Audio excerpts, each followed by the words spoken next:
Hey everyone, welcome to GameFace, episode 239 on Sifted Games at Sifted.net. I'm Shane Satterfield, the founder of Sifted, and we're here every Wednesday on Twitch, live streaming the best 3 hours of video game coverage you're going to find anywhere. Although this episode is not streaming live on Twitch. Our TriCaster TD had another gig that took him out of town, so we're going to have to... I thought you were going to say this episode is not very good. no, I would never say that, Kyle. Every that's episode not of like him. GameFace is freaking amazing. What are you talking about? But anyway, Jared is on another gig out of town, so we had to record this one offline. We did get questions from you guys through our forums and through Twitter for Q&A at the end, so we'll definitely do that. But Matt, overall, a really slow week in the games industry. Yeah, the world kind of holding its breath before Cyberpunk. Me too. So I'll just be honest, I'm really excited for that game. So yeah, it's like kind of the calm before the storm. We do have one huge game to talk about today, Ubisoft's latest open world game I've been playing for the last 5-6 days or so, Immortals: Fenyx Rising. So we'll definitely talk about that. A couple other things before we get started, and I will say this show's probably going to be shorter than most shows, and we have a lot of topics, but nothing gigantic. So it's going to be like one of those episodes that's just like machine gun fire of topics, so it should be fun. Before we get started, if you're listening to this show anywhere out on the wilds of the internet, you're on iHeartRadio, you're on Spotify, you're on Apple Podcasts, you're on Google Podcasts, and you want to support us, head to patreon.com/sifted. That's SIFTD. Sifted without the E. Everything we do is supported 100% by our patrons at Patreon. And if you enjoy the show and you want to see it continue, please head on over there and kick us $1 a month, $100 a month, whatever you can afford. I know times are tough right now. And if you can't afford any money at all, you can always help us with Twitch Prime. If you're on YouTube, there are instructions for that in the description. We appreciate anything you guys do. Even if you just share the show on social media, we appreciate it very much. So with that, we'll get on with the show. Matt, like we said, it has been a very slow week in the games industry.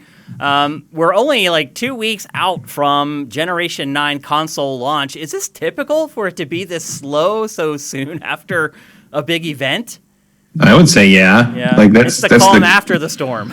Yeah, the constant doldrums after that first launch line, because no one else has anything ready for a while. I mean, we're lucky we're even getting Immortals and Cyberpunk when we are. Yeah. To be honest. Yeah, they barely squeaked in under the wire. Any game that comes out in December typically had some kind of a funky thing going on with this development. Mm-hmm. Very rarely are games planned for release in December. Yeah. In fact, I'm currently playing one of the most infamous examples of that, which is Knights of the Old Republic 2. Oh. Yeah. On Series X, because the KOTOR games actually look real good on Series X. Like, the auto HDR makes them look pretty damn okay. Wow, that's good news.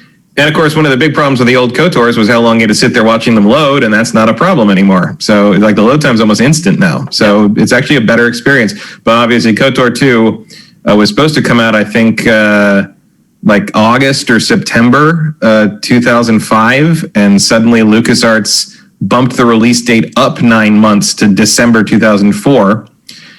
So Obsidian had to ship an unfinished game, and that's why The Last Planet makes no sense whatsoever. It's just a series of random images like that kind of don't gel together. But that's another. It came out in December in time for Christmas, and that's another famous December release that, like you said, December is usually where the problem goes. Yep, usually something that got delayed that wasn't supposed to be delayed, but they have to get it out before the holiday season is over. That's typically where they fall. I think maybe Smash was a December release intentionally, if I remember correctly, the last one. I don't think it was like delayed to December. I think all along Nintendo had planned December. Yeah, sometimes December releases are like, we want it in time for Christmas, but we don't want to fight the November release battle. Yep. Especially once Call of Duty became a thing. Like, there's always that feeling of like you want to get away from the Call of Duty area. Yeah. There's that window that's like basically like Call of Duty and Assassin's Creed just owned it for like 10 years in that little like October-November window, and you just didn't want to be involved. Yep. So. Well, the big news that's coming from November is that according to Sony, the PlayStation 5 outsold the PlayStation 4 at launch quite handily. Sony has not provided numbers, but the thing is, the PlayStation 4 was the best console launch ever. So if the PlayStation 5 has dwarfed the sales of PS4, then by proxy, PlayStation 5 is the best-selling launch console of all time. Matt, does it feel like it was the best-selling launch console of all time? Well, I'll tell you, I am trying to keep an eye out for more orders and pre-orders, whatever you want to call them, for a couple of friends who didn't get it at launch. And yes, it does still feel like that because it's so hard to get. I mean, we said it back in, I think, March or April. They're going to sell as many of these as they can make. Yeah. And that is proving very true. Yeah, we actually have a topic later on where we're going to readdress console pre-orders and all the stuff that a lot of you guys are going through trying to get them. But to me, it's usually when I think about console launches, and maybe this is the evidence that it is true, usually after console launches, I have other people that I know that have the console. But I don't know anyone that has a PlayStation 5 at all. I know several people. I mean, other than you. You know several people. They just aren't talking to you about it, I guess. Yeah. Benson got one, and okay. I know 5 other people with one, at least in my immediate friend circle. Okay. I know like double that are asking me about them. So it's there. It's just, you know, I think more people would have them if they were available. Oh, and sure. like, I had a couple people that was like, "Oh, I can't believe it's sold out." Like, it surprises me that it's still sold out. I'm just like, the gardener could have told us that was going to happen. You know, we knew that. And I said, you know, I've said, like we've said, like on the show last week or the week before, like, you're not going to be able to just walk into a store and find this thing on a shelf until like April at the earliest. Like, it's going to be the hot thing all through Christmas. And then there's going to be the post-Christmas, I didn't get one and I'm trying to get one now, slow burn as they get more shipped out that I think will last the whole first quarter. And that's just how it's going to go. Yeah, the new episode of Pactor Factor is about that specifically. When will people be able to just walk into a store and pick up a PS5 or an Xbox Series X? I'm not going to spoil what he says. Obviously, I think Microsoft was who first floated the April date when they said that's probably when they expected supply to catch up with demand. So we'll see. But to me, like, comparing the PS4 launch to the PS5 launch, which one do you think feels bigger? I mean, in terms of people kind of chattering about it, I'd say PS5 does, because there wasn't a whole lot to talk about with the PS4. Yeah. Like, everybody's talking about Demon's Souls and Spider-Man and Miles Morales, and to some degree the Astrobot haptic feedback stuff. And with PS4, it was just like, Resogun's cool, and Shadowfall sure sucked, and that's about it. I mean, there wasn't... Yeah. You know, and that was not that the Xbox One was much better, but like, it was just there was a really anemic launch lineup on the last gen things, and there was just didn't feel like there was a lot of hype around, you know, what people were doing and playing after they got their systems last time. And this time, at least for the PS5, it feels like that's pretty strong, just because Miles Morales is so good and Demon's Souls is, you know, if anyone's not interested in Miles Morales is probably interested in Demon's Souls. So it feels like people are at least like vocally enjoying the new system more than they were before. Now, when I said because earlier, of good stuff to play. Yeah. When I said earlier that I didn't know anyone who had one, I didn't mean like industry folks. Like, that's a given. Everybody in the industry needs one for the most part. I'm talking about my friends who are gamers, like back in Philadelphia. And they are gamers. Like, they will buy at least a couple of them usually buy one of the consoles at launch. And none of my circle of friends, my casual gaming friends, have a PS5. And none of them have even, like, this is the weird part, none of them have even reached out to me about it. And I don't know if that is a factor of how readily available information is now, and they don't need someone like me to like get the skinny on stuff. I don't know, but they haven't asked me about either of the next gen consoles. And usually I'm getting like bombarded with text messages whenever. Yeah, I don't know. Some of that might be that they're not ready to buy it yet because they are expensive. The thing I've noticed is like several of the people I know who have one are more casual people who basically got lucky with either in-store deals or like went to bestbuy.com when they saw the commercial and was like, oh, there's one available, you know. Lucky, yeah. And that can happen if someone cancels a pre-order or changes something. Like, there's it's not an exact analog, but like there was an exclusive Transformer at Target that was sold out instantly as soon as it went up for pre-order. And then like a few weeks ago, I was like, I'm going to go look and see, just to see. Sometimes they have more or whatever. And I pulled it up and it was available for pre-order. So I pre-ordered it and then it was sold out again. And I was gonna be like, hey, to the other people I know who are looking for it, like, hey, like this thing's available. You should go jump on it right now. And it was just gone. And someone else was like, oh, I looked at that this morning and where there weren't any. And someone was like, what probably happened there is somebody canceled their pre-order. You saw it right as that happened. It freed one up. Right in there. And I pre-ordered the one that was available. And then I did it again with another one that's exclusive to Walmart. And in my cart, it literally told me only one left. Like, check out now. And I was like, oh, okay. So that can happen. Like, you can get lucky that way. Usually I get lucky with a $10 Transformer, not like a $500 game console, obviously. But that can happen. So a couple of them do have it. One of them's playing Demon Souls, has never played a Souls game before in his life, and it's just like, this is amazing. And I was like, and the funny thing is, he's just like, because I told him about it a while ago, and he basically had been like, that sounds good, but I can't play something without a pause button when I have two children. Yeah, that's a good point. And now the kids are old enough that they'll leave him alone to play stuff, and he's like, this is amazing. He's in. So it's happening. And then I got other like more casual people that are sort of like, oh, I didn't realize this was like going to be such a hot item. And I'm just like, like there's a lot of people that didn't realize that it was going to be hard to get. Yeah, my landlord was in my apartment this week. He was helping me like hang my new TV, which is finally on the wall. I'm very excited about it. It's been like a 2 or 3 week process, but it's all done finally. All buttoned up, new entertainment center, living room finished. But he was up there. I had no one to help me because it's COVID. But he lives in the building, and I see him all the time. So he came up, and we hung the TV, and he saw my PlayStation 5 sitting there, and he was like, what is that? And he's like 70. I was like, it's the PlayStation 5. It just came out. And he's like, it plays video games? And I was like, yeah. And he's like, that thing's pretty. I was like, okay. Found your audience, Sony. Well, there you go. I was like, okay, if you feel that way. I didn't say that I didn't agree with him, but I was like, oh. I mean, it kind of does look like it has an element of like kind of what the future looks like to someone from the 50s, I guess. It looks like the Jetsons a little bit. Absolutely. Yeah. Matt, what to you feels like the biggest console launch ever? I mean, either this one or the Dreamcast, I guess. Me, it's the Dreamcast, and it's but really the Dreamcast wasn't because it was a failure. Like this, it clearly wasn't the biggest launch of all time. I was pointing maybe at myself, saying this doesn't feel like the biggest console launch ever. But then I think to myself, I thought the biggest one was Dreamcast, and it was minuscule. So maybe it's just hard to gauge these things, particularly now when everybody is buying stuff online.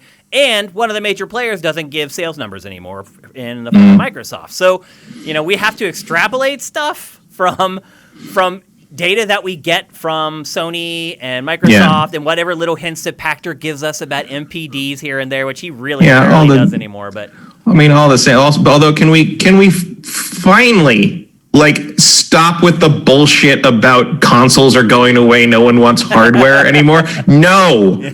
Everyone wants hardware. Consoles are going nowhere. Consoles will be here for 2-3 more generations minimum, and people will buy there probably will be a PlayStation 9. People the consoles aren't ending. He did hedge his bet. Pachter did hedge his bet a little bit in a recent episode. He said that basically every generation they're going to drop by 35% until there's none. And he's like, and I don't know how many generations that is or whatever. He did sort of change his stance a little bit. Okay, well, I'll bet you this. The PlayStation 5 will sell at least 35% more units than the PS4. And I just gave you a sneak peek at a future episode of Pachter Factor that has not been published yet. Pachter needs to stop trying to make fetch happen on that subject. It's not going to happen. Well, he has no incentive to make it happen. He legitimately believes it. It's not that there's any agenda or he's got some action. Well, I'm sure he'd like to be right. Yeah. But I just don't see. I mean, I'm sure in the kind of pie in the sky, this would be good for the corporation biz dev circles he runs in. That's a thing that people keep talking about and dream about, but not necessarily him, because that doesn't benefit him at all. He's an observer in that regard, but I'm sure he's around people that talk about that as a positive all the time. The consumers don't see it like that, and they never will. I don't know that they see it. They probably don't see it. Yeah, because it's just nonsense right now.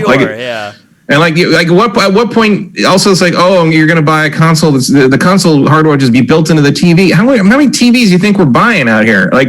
You even just said that TV you just bought is going to be there for 10 years, maybe longer than you're alive. You buy another TV every 5 years when Sony decides it's time for a new PlayStation generation? No. And it locks you into probably a Sony TV. Who the fuck wants a Sony TV at this point? It's not way overpaying. There is absolutely no benefit to the consumer for doing that way. It's ridiculous. The entire idea is nonsense. Yeah. I'm sure there's people in biz dev thinking and talking about it and being like, "Ooh, wouldn't this be cool to lock people into?" No, it's not. It doesn't. It's like as Woody Allen said, it's like philosophy with Socrates. It's functional on paper, but it's not very useful once you get into the real world. Yeah. So I don't think that's ever happening. I think the sales of the PS5 and the Switch continue to prove that there is plenty of hunger for hardware, and that's not going away anytime soon. Did you see in the UK last week, Switch outsold Xbox Series X? That's not shocking to me. I was kind of surprised. If part of that could be that Microsoft just doesn't have the inventory. It's part inventory, price. It's not the headline you want. But no, you don't. Into your console launch. You probably don't want the 3-year-old last gen system that can barely play 1080p games to crush your hyper powerful super console. But it just shows you. It's all about the games, man. It's really not about the hardware. Also, at this point, you can't really argue with the Switch's library. So it's great. I can imagine being a new purchaser of Switch right now. You have so many great games to play, and they're huge. Yeah, well, and also games you can only play on the Switch. Yeah. If you look at those, if you're looking at weighing those two systems, even if you're ignoring the price, which you shouldn't be, but if you're ignoring the price, you look at all these games on the Switch, you can only play on the Switch, and all these games on the Xbox, you can also play on your PS5 or your PC. The Switch is a pretty easy choice there, isn't it? Yep. So, the early returns, based upon the anecdotal evidence that we have, is PlayStation 5 appears to be blazing a path to victory already. There's a long way to go, obviously. We're only 2 weeks into this, and this is a 7-year marathon, not a 1-year sprint. But I also feel like right as the PS5 right as the sales of the new systems are going to start to slow down in the retail space, Ratchet's going to come out. Yeah. And it's just going to start all over again. And Gran Turismo, and then... Yeah, people are going to see Ratchet and lose their minds all over again, I think. It's because that thing... Yeah. Also, what's that? Microsoft to get Halo out before Ratchet and Clank Rift Apart. Well, that's not going to happen. But we'll see. No way. And what's the other one? Is it Kena and the Bridge of Spirits? Yeah. Is that that one? I think could make a splash if it's any good. The visuals on that are striking. They are. So we'll see. Which bodes well for indie games in Generation 9. If that's what they're going to look like, yahoo. So if you want it to look like that, you can make it look like that, especially on the new stuff. So it's not as much work as it used to take. For sure. Yep. But that thing looks really good. That's a first impression that you can't buy that, frankly. So people see that thing and go, oh my God, what is that? And it's as long as it delivers. I think you might have a breakout hit on your hand with that thing. Yep. So we'll see. And Microsoft, there's nothing like that in the pipeline in a comparable time frame. So yeah. So there you go. PlayStation 5, biggest console launch ever in the United States. Definitely not in Japan. Japan's numbers have been tepid for every console launch for the last decade. So we don't really look to that territory anymore as a barometer. But things in the U.S. are looking real good for PlayStation 5. You should buy it with confidence if you can find one. So yesterday, was Marcus Beer's 50th birthday, Matt. And his wife had contacted me on Facebook, and she's like, well, obviously we can't do an in-person party, but we're going to do a Zoom call. And so it was scheduled for yesterday early evening, and I jumped on and got to talk with Marcus and hang out with him. Quick update for everyone. He's doing great. He also just launched his own consulting company. He is not with that old consulting company anymore. His new company is called From Alpha, and he's working with developers to make games better. So he's still helping you guys behind the scenes. But the reason I bring this up is because on the Zoom call was someone from Turn 10 Studios. If you guys don't know who that is or what that is the studio that creates Forza Horizon, and Forza Motorsport. And just this week, it leaked out that Forza Horizon 4 may actually be coming before the next Forza Motorsport. And 5. 5. And in the case of full disclosure, I did try to get information out of him. I was like, so we're hearing that Horizon's coming before Motorsport, and he just did the whole zip the mouth thing. Take that for what you will. I mean, typically, if I say something like that to a developer, they'll say, no, more Motorsport's coming first. He didn't say that. So, again, take that for what it's worth. Matt, do you think that this would be, if this is the case, and I will say this information came from VentureBeat's Jeff Grubb, who has kind of become like the new investigative reporter in the games industry that works at a free publication. He gets scoops on stuff, and you don't have to go through a paywall to get to them. But anyway, he's a reliable source, and he says, and he's also a reliable source for Xbox stuff, I would add. And he says that Forza Horizon is going to come before Motorsport. And Matt, do you think that this is a strategic thing where Microsoft is saying, you know what? The Horizon franchise reviews better and sells better than Motorsport. Maybe we need to step on the gas for that, and we can pump the brakes a little bit on Motorsport. Or do you think it's just the natural sequence of development? I think it's just the natural sequence. Like, I think Forza Motorsport, because they see it as sort of the big monolithic sim, sort of the flagship of the brand name. I think they're going to try to like reinvent that, really take advantage of the new tech, like make it something special. Not that Horizon isn't special, because I love Horizon. I like Horizon better than the main series. Me too. By several magnitudes. Yeah. But I think Horizon 5 is not going to require you to reinvent the wheel in the same way. And Playground Games has this sort of on a lockdown. You know, Playground Games is the lead developer on the Horizon stuff, with assists from Turn 10, and they seem to kind of have this series on lockdown right now. Like, they know exactly what they're doing, they know exactly how it works, they know exactly how to make it. And a Horizon that just plays better and looks better, right? Like, that's all you need to do. All you need to do is find a new setting, do it again, and you're golden. Like, you don't need to mess with that franchise at all, really. I mean, at this point, you would assume Turn 10 is backed off. Like, I'm sure when they made the first couple games of Playground, they were all over them and like really like managing the granular parts of the game. But the Playground has proven that it can handle it all on its own. So maybe it's a case where Turn 10 is just like hands off now, and you're right, Playground has just continued on. It has its next game ready, and Turn 10 doesn't. I mean, I think that's probably what's happening. I just think Forza Motorsport, what would it be? 8 is what. But I think they're rebooting it. They're going to just call it Forza Motorsport. Yeah. Forza Motorsport X. It could be. Yeah.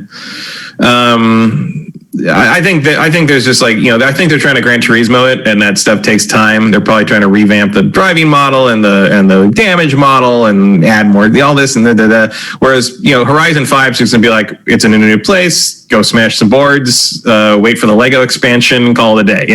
But the which is great. Of Horizon to me does seem more intricate than Motorsport. I don't know, not at all. Really? Not at all. How come? No. Why do you believe that? Because they're just building on the framework of what came before, whereas I think Forza Motorsport, they reinvent the tech every gen. Oh, I see what you're saying. I'm talking more about like the designing of the game, because you got to build the tech before you can design Motorsport. You already know what all the tracks are. You already scanned the tracks like 20 years ago. You've scanned all the cars. Like, it just seems like more creativity is involved in Horizon, whereas just more grunt work is involved with Motorsport. I don't think that's true when you're jumping to generations and basically rebuilding the tech. I think that's the long time-consuming part, is always building the skeleton of the tech that you need to build the thing on top of. Why would Playground not be doing that as well? Because Horizon doesn't need it. Like, you're not doing that. Horizon 6 might use some of it, like taking it from Motorsport 8. But like, I think Horizon 5 is just going to be Horizon 4 prettier. You know what I mean? Personally, I just think it makes more sense to release Horizon first. Horizon is for Motorsport whatsoever. Horizon is going to make more of a splash in the press and be, like, more exciting to look at anyway. But I 100% do not believe it's a strategic move. I think it's just what's going to be done. No, I agree with you. I tend to agree. But I think that I certainly would prefer to get Horizon 5 first. Yeah, I don't care about Motorsport 8. It's going to be better for Microsoft that game comes out before Motorsport. Yeah, it's not a downside at all. Like, that's good news as far as I'm concerned. No, like, absolutely. The earlier we get that game, the better. It's my driving game of the generation. So I am more than excited. I just never dreamed we'd see it for another 2 years at least. Although 4 it's getting to be the right time. Yeah, I guess it has been almost 2 years since 4 came out. Yeah, they've put the Horizons out on a very strict two-year schedule so far. I'm sure they were developing all along with Series X in mind. They had that internal information, that documentation. They knew how to write to the metal while they were working on this game. So and they knew what it was going to be, and it's going to run on the old systems as well. So it's all it's all kind of in place. Like it's just cranking the settings up to ultra, really. And it's it'll be the advantage. Play Forza Horizon 4 on the new system, and it's just like load time, no all this. That's great. It was made for the system already. Yeah, like it looks that flipping good. Do you get excited for motorsport anymore? I do not. Like I really the regular one, no. Yeah, I honestly don't even care if it just stopped coming out. I hate to say it because look, Turn 10's great at what it does, and they're very skilled as far as driving game developers. Driving sims, I've played so many through the years, and look, I know there are always young gamers who are now 13, who are now 17, who are now 21. They need games, but for me personally, I've really burned out on driving sims at this point. I don't really care all that much about Gran Turismo either. It's not that I'm picking one over the other. The rigidity of these games is, I've never really enjoyed them all that much, and now I've just got to the point where if I can avoid playing them, I will. Yeah, I mean, I would never really notice if another Forza Motorsport didn't come out. I do think that they need to exist because there's people that prefer that. Everybody should have their preferred driving game of choice, and there's people that prefer the Gran Turismo Motorsport angle. I certainly prefer Forza Motorsport to Gran Turismo. I think Forza tends to capture the joy of driving and the joy of loving cars and automotive stuff better. They just seem to have a better handle on what it means to love driving. Because I think Polyphony would cry if they heard you say that. Because they focus so hard on that stuff. They'd focus on the realism, but they don't really have any personality. They don't Gran Turismo has never struck me as anything other than sterile for the most part. But I think Motorsport's the same way. Motorsport is pretty sterile in terms if you compare it to something like Horizon or Need for Speed. But like when they put in the Top Gear guys to do it had that, even before that they had that feeling of they try to make this is your garage and your they made it kind of more about you. More of a cultural angle to it than there is in. They captured the cult, the culture or the cult, some would say, of loving cars and being into just that kind of touring thing. Not just people that race cars, but people that love cars and like to get in I got to drive this car and drive it down the 280 and see what that was like. Just people who love all the weirdness and all the differentiations and all the design quirks of cars and car history and all that. And Gran Turismo has a lot of that too. It's so when I think of Gran Turismo, I think of a giant white space. Yeah, it's just just empty vessel nothing. Of assets. Whereas Forza, and part of this is because of the Forza Vision thing they've had for several installments. With Forza, I think of the feeling of when I go shopping for a new car and I walk around the car in the showroom and smell it and think about it. Forza captures that in a way that Gran Turismo never has. I think they do. That's why I like it. They definitely do, and I mean they did it first. They did them first before Gran Turismo, because Gran Turismo always that thing there's no way we could do it to the degree that we need it to be happy with it. And Forza's just watch us, motherfucker. They've done a great job with the in-cockpit driving, which goes back to early 360, which pulled that off, and they really did a good job on all that. But the thing is, like you said, you can only change. The novelty of that only lasts so long, and I feel like it ran out of steam in 6 for me, and 7 was just more of the same. And I'll keep an open mind, but the idea that 8 would have anything really new to show me besides shinier door panels is a little hard for me to swallow. I'm sure it's great, and the rubber on the tires is going to deform properly depending on where you steer and what bumps you hit. But does that make me any more interested to drive Le Mans again? Not really, Whereas Forza Horizon 5, who knows where this thing's going to be set? Who knows what I'm going to be doing? Who knows what crazy shit the DLC packs are going to be?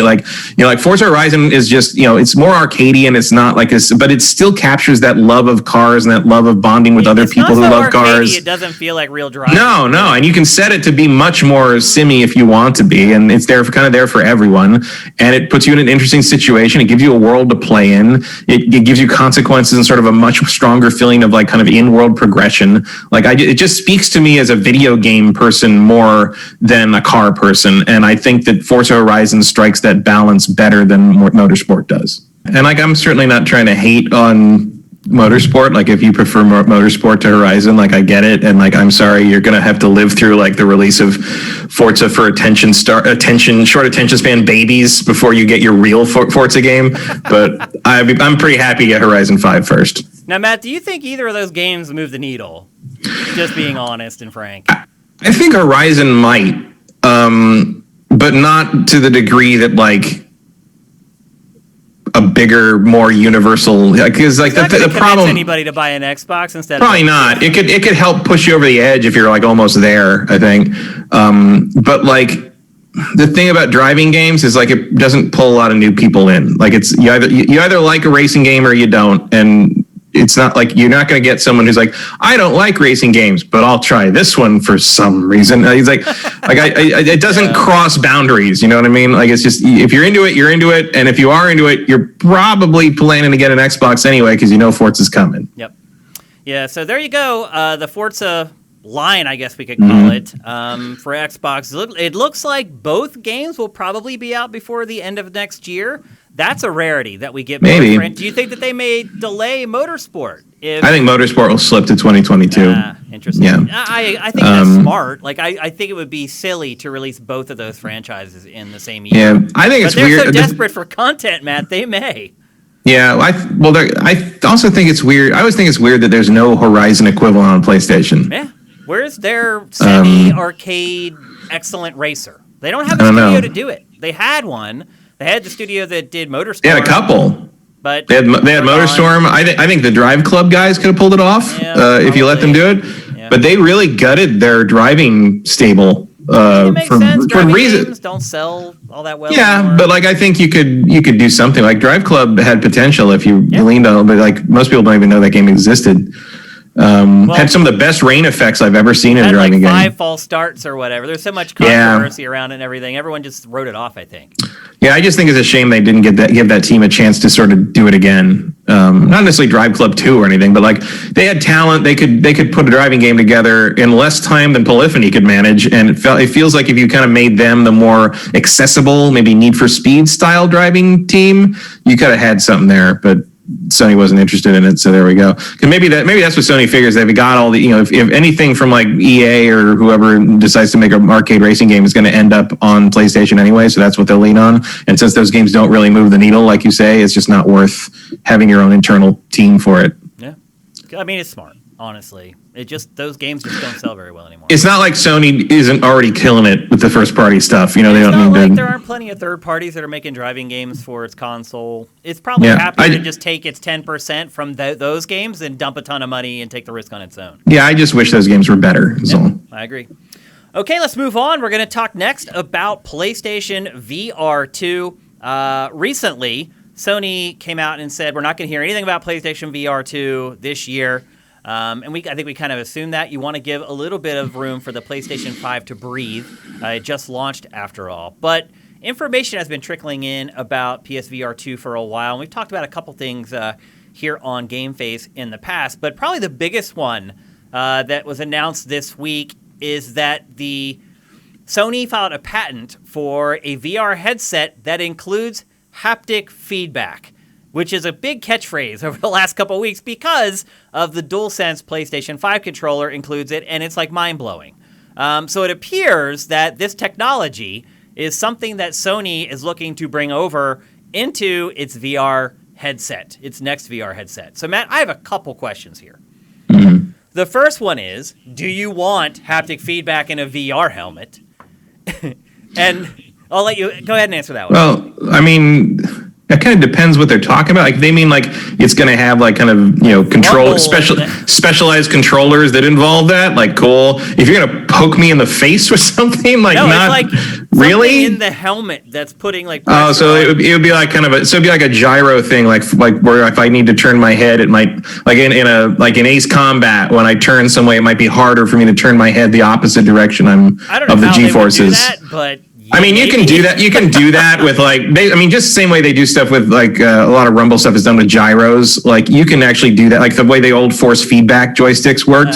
Like that's sort of how gyro inside. It would basically like add a little bit of weight, kind of a little bit of resistance to turning your head. Like you'd feel science.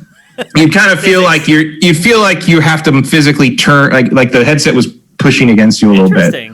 That could be interesting in terms that in a VR helmet. I mean, yeah, in terms of like that, or like a driving game where you're trying to look around and it's like kind of resisting you based on the motion of the car. Like that's actually a really cool idea. Or I know there's people that, I don't know if there's any way that they've actually worked on or gotten anywhere with it, but like I know there were people working on, or at least people that my friend knew that were working on an idea similar to that. It's like a haptic feedback thing for the headsets that makes you somehow feel the acceleration of things. Like it somehow like kind of pushes like in the same way it pulls your face back. No, in the same way that like it resists your like turning, it would kind of make you feel like it's pushing back on your head. Oh, wow! It kind of feel like your head's being pulled back from like on the back, and like you're kind of being pulled back by acceleration. Like that would be the idea. Interesting. Huh. And the same thing when you stop, like that's one of the things they're working on. I don't know what kind of tech that would require, how heavy that headset would need to be. That would be, it does seem to track with like with Sony's sort of MO for things this gen though. So who knows? My bigger question really, and I would not be a fan of haptic feedback. I love it in the DualSense. Having things like pushing in on my head, I think that's where I draw the line. There's a fine line between realism and absurdity. And to me, that's where it starts to step over the line of absurdity. The bigger question for me really at this point, Matt, is you look at Oculus. I mean, with all due respect to HTC, to me, Oculus is the premier VR company. Facebook, ultimately, is what it is. But you look at what Facebook is doing with Oculus, and they're discontinuing the Rift S and all their VR HMDs that work with outside hardware. The only thing you're going to be able to buy is the Quest going forward. And obviously the Quest 2 just came out. It's like $400. It seems to be selling really well. So my question is, why would Sony create VR that is reliant on hardware? Do you think that they will? Do you think you're going to need a PlayStation 5 to play PlayStation VR 2? Yes, absolutely. No question. Why would Sony sort of go backwards? Because they're not going backwards. They're going forwards in a different direction. Okay. And the reason for that is that the PlayStation VR is made by the PlayStation division, and they're never going to want to divorce it from the PlayStation. Whether that's a mistake or not, I don't know. But they are going to kind of try to do more of the HTC style boutique high quality experience, whereas the Oculus is more of a quick and dirty. Oculus mass consumer. Yeah, it's mass consumer. Well, their aim is mass consumer, but what it really is, when you get down to it, it's an inferior experience because the hardware is underpowered, et cetera, et cetera. And Sony, which is funny because the PlayStation VR was that before. Yeah. Like the current PlayStation VR is definitely the grainiest, lowest resolution, entry level VR HMD. Yeah. Certainly when all that stuff launched, Sony was the cheapest. Sony had the worst screen door effect. Sony had the lowest resolution, like screens in the goggles. The worst problems with motion sickness. Worst problems with motion stuff. Lowest resolution motion stuff, like in terms of like samples per second. Couldn't do room scale, all that kind of stuff. I think they are going for broke in the other direction on PSVR, and they're trying to tie it into sort of the haptic thing and sort of the general PlayStation experience. I'm sure that headset will look just as weird as the console does, with the flowing white lines and everything. That would be crazy. That kind of thing. So I think they are going to try to lean harder into like you get the HD experience, the HDR, whatever. Wouldn't surprise me to see like them leaning into that. I think you're going to run into the issue of cost pretty quickly with that, but it seems like maybe they don't care. And if the system can sell for $500, maybe the headset can sell for $300. Like who knows? Like, I don't think PlayStation VR, you couldn't get that for $300. So I don't think Sony is particularly concerned about mass adoption for this thing, really. Well, I mean, if you look at it, PlayStation VR, I think the last public numbers that Sony provided was like 2 million sold or something like that. And it's willing to do another one. So that speaks to what you just said, in that it's not concerned about selling like 1 to every 2 PlayStation 5s or whatever. Yeah, but even if you sell like 1 to every 5 or 1 to every 4, the number of PlayStation 5s that are being sold like just by a game of numbers, you're going to get a pretty good number of adopters. Yeah, I don't think they'll ever hit that, though, is my point. I think they're going to hit one out of every, 500. Well, it depends. It's going to seriously depend on what's on this thing. Everyone's still looking for the killer app for VR, and every once in a while something pops up that everyone thinks it is. Beat Saber. Do you think with it being tethered, though, the perception will be that it's not cutting edge, even though it will be. It will probably be the best VR HMD on the market when it's released. Mm-hmm. Do you think perception, though, will be like, oh, that's old. It has a cord and you're attached? And I don't think so, because most people don't even have much of a perception of VR stuff yet. It's not. The other thing that I wonder is, Sony's pretty on target with a lot of their, R&D on a lot of this stuff. It's not impossible that this thing would have two modes, like a wireless mode that kind of lowers everything down a little bit to save batteries and make a kind of a more basic experience, and a kind of HD mode where you plug it in with the wires and it takes advantage of the PS5 more directly. That would not shock me if that's part of their plan, to have this thing sort of do both. Yeah. Do you think it's a smart plan to launch PlayStation VR 2, Matt? At all? I don't know if it's smart in terms of having to breakout hit, but they're already hip deep in the research and the R&D and the brand. So you might as well keep going. But at some point, if VR never takes off, Sony's going to have to call it. I think if this doesn't take off in the way, whatever their internal expectations are, we will probably not see a PSVR 3. Yeah.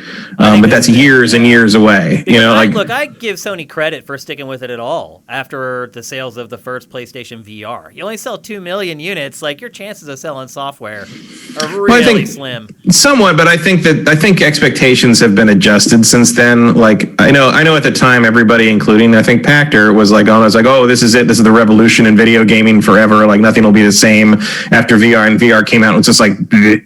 It's me. Well, look, made me sick. So yeah. Well, also, I was a big fan of it. It doesn't make me sick. I really enjoy a lot of it, but it's just such a fucking hassle. By the time I get everything set up, I don't want to play anything anymore. There's nothing convenient about it. No, not at all. I would argue too, if PlayStation VR 2 is in fact tethered, that doesn't help with your biggest. Doesn't help, but what would help is if hooking it up doesn't hobble the system. That's what my biggest complaint with PSVR is, that the box, because I got a launch unit, the box doesn't allow you to do HDR. Yeah. So if I want to play something that isn't VR with HDR and properly on my TV, I got to unhook it and plug the HDMI cable back into the PS4. So if I could just have it hooked up all the time, maybe with a more sane cable arrangement. There's a lot of wires on that thing. Yep. But if I could have it kind of set up there all the time, and when I wanted to play it, I just had to pick up the controllers and grab the headset and it was ready to go, I would probably feel differently about it. The other thing, of course, is there hasn't really, other than Iron Man, there hasn't been anything that really grabbed my attention in PSVR world for literal years. Yeah, I think everybody agrees with you on that one. I think that's why the sales of it basically nosedived after the first year. Even though I'll say the software kept coming. Sony did not give up, and third parties didn't give up either. They kept doing stuff. Astrobot and that apparently that blood, that gangster one, Blood and Truth or so. Yeah, apparently that was really good, but I never played it. I don't know. It's all relative, Matt. I think when you say very good, it's very good for a VR game. Right. It's always and VR really needs a game, and I guess Half-Life Alyx is apparently that. But again, I have not had the ambition to pull out my Vive and rehook all that and drill holes in the wall to play one game. What else needs to come out for PlayStation VR? Why not? You need to sell more. I think the new on PS5, I don't see any reason it wouldn't work. It's not like Valve wouldn't have made their money already, and they put Half-Life 2 on consoles. Yeah. So years later, but it happened 3 years later. So who knows? Do you think maybe Sony could have a wireless headset if they use some kind of video streaming technology like the Wii U used? No. Okay. That's a non-starter because of the lag that would introduce. Yep, that's what I figured. But I'm just trying to.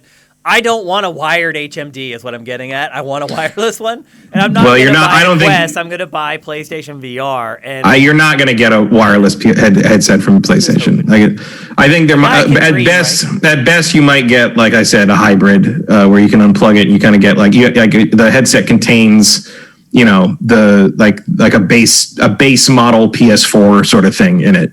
And so you can play. It would be like playing, like the Quest. It would have like some hardware inside that lets you play it at a certain resolution and a certain quality, and that's what you get if you don't want to use wires. But if you want the boutique experience, you got to plug that sucker into the PS5. Yep. Which I think is a pretty good compromise if you can actually get it to work. But again, you're talking about something that has a substantial cost to it at that point. Well, what do you think the cost needs to be for this thing to take off for PlayStation? I really don't know. I have no idea. I think their price of $300 honestly makes sense to me. I just don't think there's any way they can hit it. It's hard to get. I think it'd be hard to get to 300 with what I assume Sony wants to put in this thing. I mean, maybe they could as long as they sell everything else separate. Like you got to buy the controllers separate and all that. Which they could. I mean, which that's they what probably Apple's will. doing now. Yeah. You can buy everything separate now, like a charger. You have to buy separate. Well, did you hear like one of the big things that is expected for their next iPhone is that they're going to not have a port on it anymore. So everything's going to be wireless. They'll all be wireless, all wireless charging and all that stuff. Which, by the way, is when I go Android. Yeah, I wouldn't be happy with that at all. It takes too long to do stuff for wireless. I plug my phone in to update my iOS and stuff. Well, also like charging wirelessly, it's like I got to buy all different charging things. I got to find places to put them. Yeah. Like I got to clear off space on things, whereas before I just had a cable and I stuck it in and put the phone on the surface somewhere. On your phone, it doesn't work with and I don't. And then I have I play in my car wired. I don't want to have to use Bluetooth for that because it's way unreliable.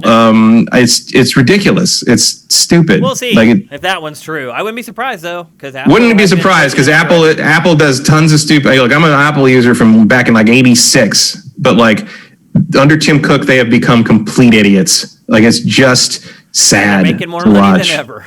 Because they're a services company now. They don't. Yeah, that's the one part. That's the part of me that really roots for Epic in that lawsuit. Is just teach those idiots a lesson about what it means to think ahead first. It's just ridiculous. But you get it. They're up in their little bubble of like what Apple executives are. It's like the Oscars announcing today that they're going to do the ceremony in April in person. Yeah. It's like, okay, well, good luck.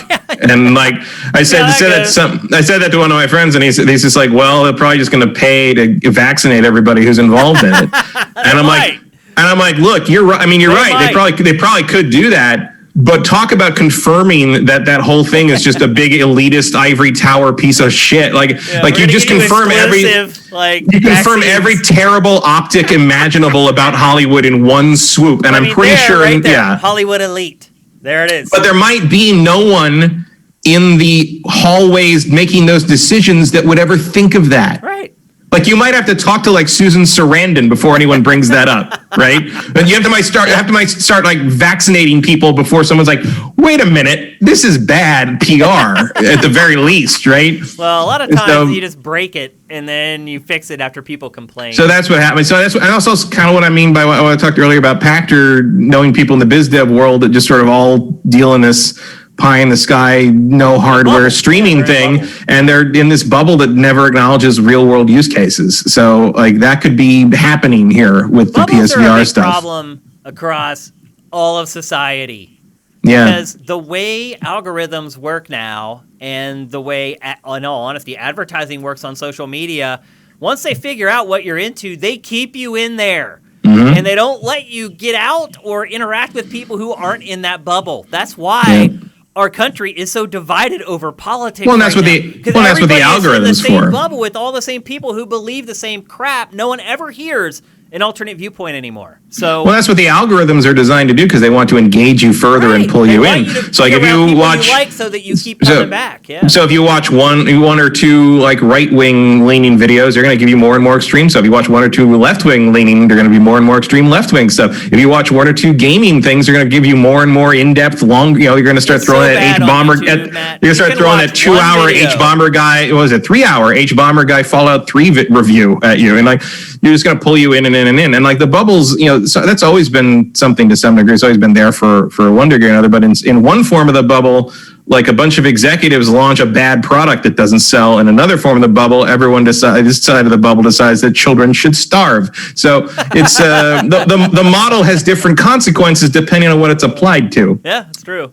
But that's how we're living. And I'm sure if you are a big Xbox fan or you are a big PlayStation fan, you're probably in a bubble and you don't even know it.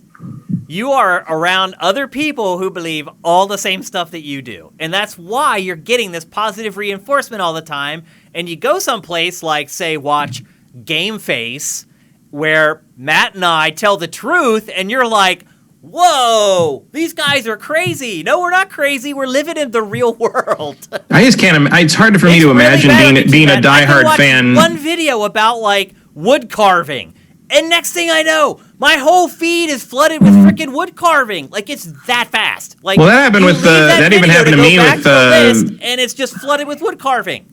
Well, that happened to me with the, I watched the G4 like reunion special, and immediately after that, it was supposed to go to the Gravy-thon stream where Adam played Among Us with the streamers and everything. But instead there was a glitch there and there was a gap. So instead of sending me to that, they sent me to some other random live stream. And it was like a bunch of bros talking about like how COVID's a hoax and like Trump really won the election. And I was like, how did I get, I never see shit like that because I don't watch nonsense. And like, I was like, what the hell? Like, how did I get here? So I just sort of like made fun of people in the chat and left.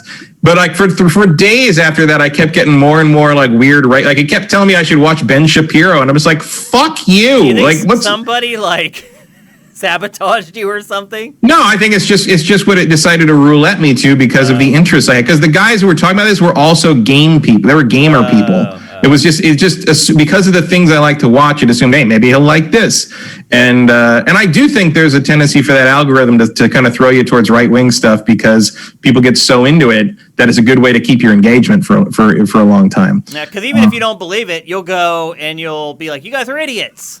Yeah, well, I can't expose. I know a lot of that already, and I can't expose myself to more of it because it's just derivative. But like, and it took me days to sort of like keep saying no, I'm not interested in this to get rid of that. It's just like Well, at least wood carving is just boring. They're in a bubble with other people just like them, and sometimes they don't hear the real consumer anymore. I just can't imagine being like a hardline fan of any of the three console makers because they all do shitty stuff so much. Like it's just like how can you possibly like side with one or the other because they're all terrible at one point or another.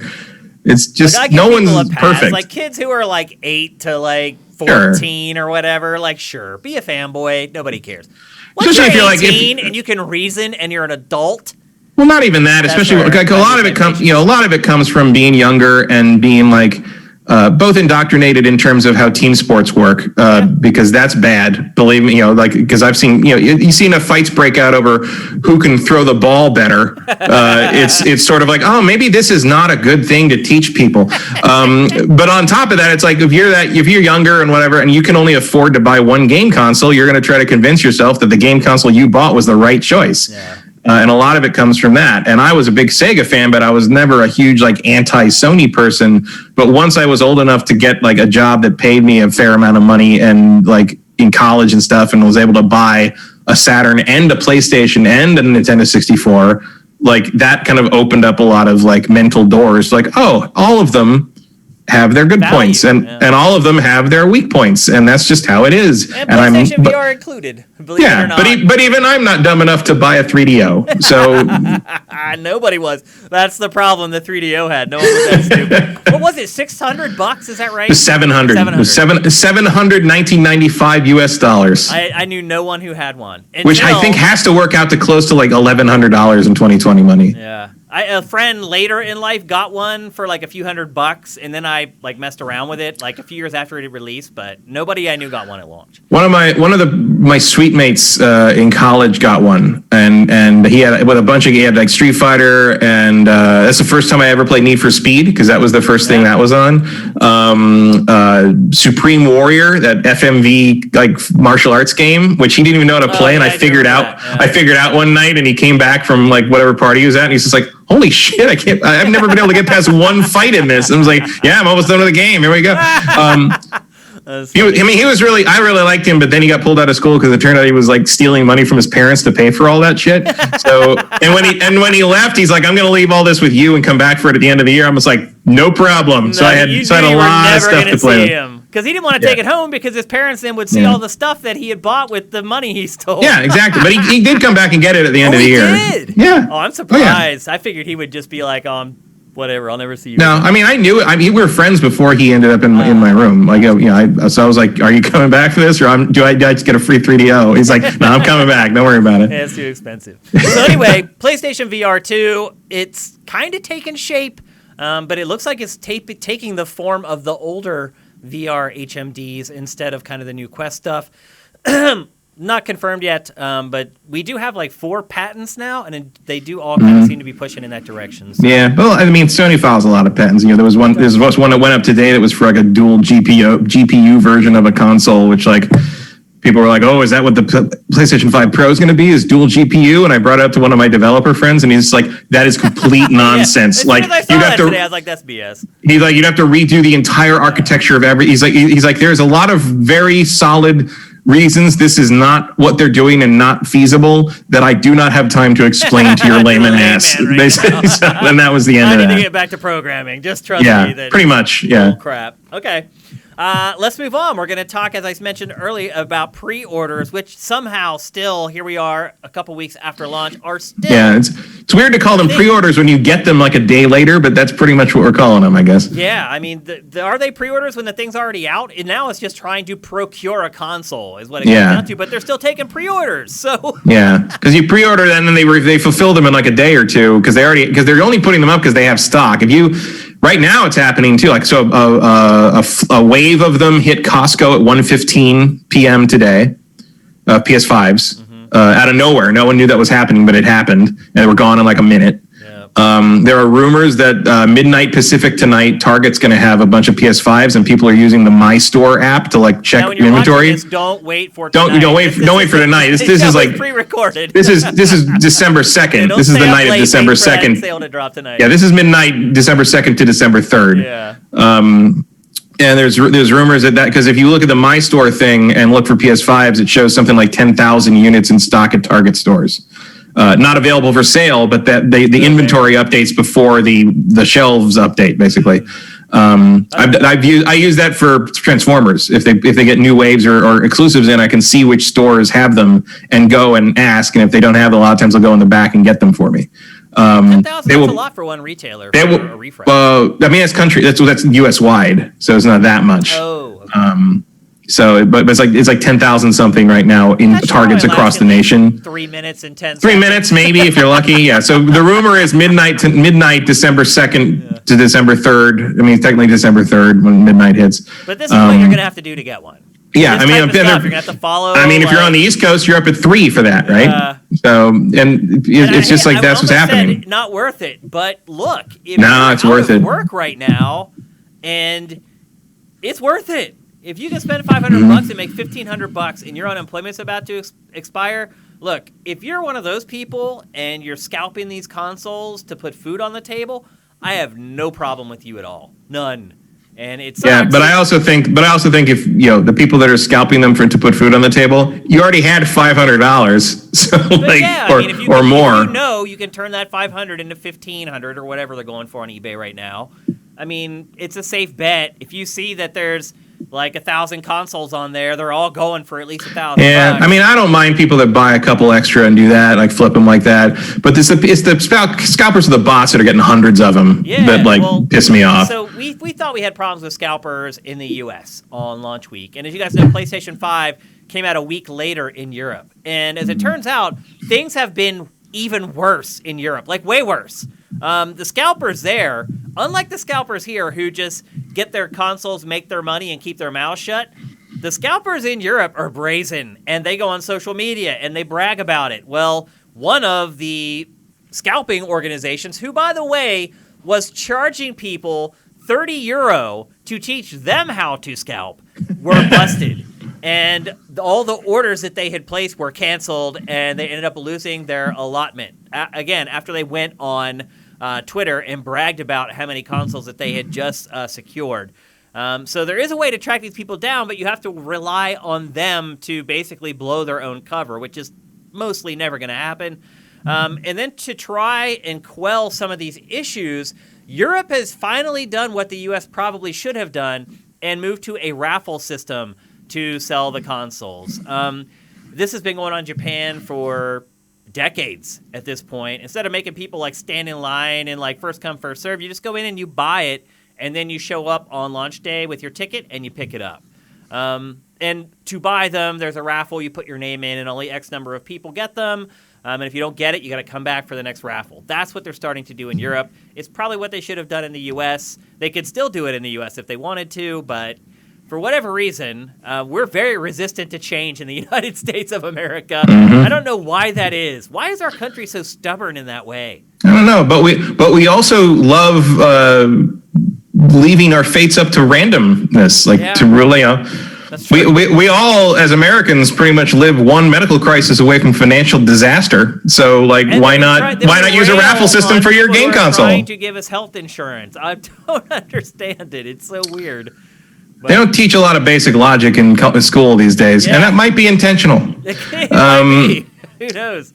So there probably should be some kind of raffle system, especially in this year where you can't do the thing where, they used to do the thing was you got there in line, everybody got their tickets for how many they had. If you didn't get a ticket, you weren't going to get one, so go home. This version of reality where everything's online and you're kind of camping out the websites for whatever is a little more frustrating, I think, because there's no way to know, and there's all these ways you could fail that are, the site might not work for you, or you might not, your web browser could crash, or the internet doesn't work right, or there's all these different ways that you might not get it, and you don't know whose fault it is, or your fault, or their fault, or this fault, what's going on, or the bot's fault from the scalpers. It says, there's so many different ways you could blame things, and it creates this extra level of frustration. And especially when all the rumors happen, it's I camped Costco out and then I didn't get it, and Target and I didn't get it, and Best Buy and I didn't get it, and PlayStation Direct and I didn't get it. And at a certain point, you lose out so many times that people just get really mad about it. Or you quit, which is what happened to me. And I just randomly at 1 a.m. before I went to bed went and checked the website and had it. And I just got lucky. I mean, I went through the whole process, got sick of it, gave up, passed out on the couch, woke up at 1:30 in the morning. I'm like, I'll look before I go back to bed, and there it was, and I got a freaking. Yeah, I almost tried to get one last week because there was a bunch of sales of them going up in the run up to Black Friday, and I almost thought I bet I'm gonna have someone, at least one person, ask me if I know where to get one after Black Friday week. And maybe I should just get one in anticipation of that, whoever that is. Yeah. And I didn't. In the end, I was like, And then, of course, immediately on Monday, 5 people are like, do you know where to get a PlayStation 5? I was like, no. Well, your intuition was right. You knew maybe didn't realize when launch day was, but once it hit, they were going to be like, oh, crap, now I need one. They knew, but a lot of them didn't think it would still be sold out by now. Yeah. I don't know why they would think that, but like I said, several of them are more casual. A couple of them are parents looking for it for their kids. They just don't know. They don't know the world of it like we do, you know. And there's Wario 64. And let's be honest. Most retail products aren't like this. Yeah. You know, usually you can just find whatever you need in the space of a couple weeks. Like Apple sells iPhones. Just sell them to anybody who's willing to pay, and they get in line. And you can tell them, like, you are person 10,581 in line. If you're okay with that, submit. And as soon as we have a unit for you, we will ship it to you. Yeah, I mean, the thing that the reason Apple can do that, but the reason Apple can do that is because they have a giant retail pipeline they've curated for 25 years. Yeah. And like Sony doesn't do that. GameStop or Best Buy. Where and that's a complete non-starter. Yeah, it's just anyone who's tried to get anything through any of those retail outlets knows they don't even know where they are, let alone where your PlayStation is. So, and even maybe that would be a thing eventually. Like maybe for PlayStation 6, PlayStation Direct might be robust enough to handle a system like that.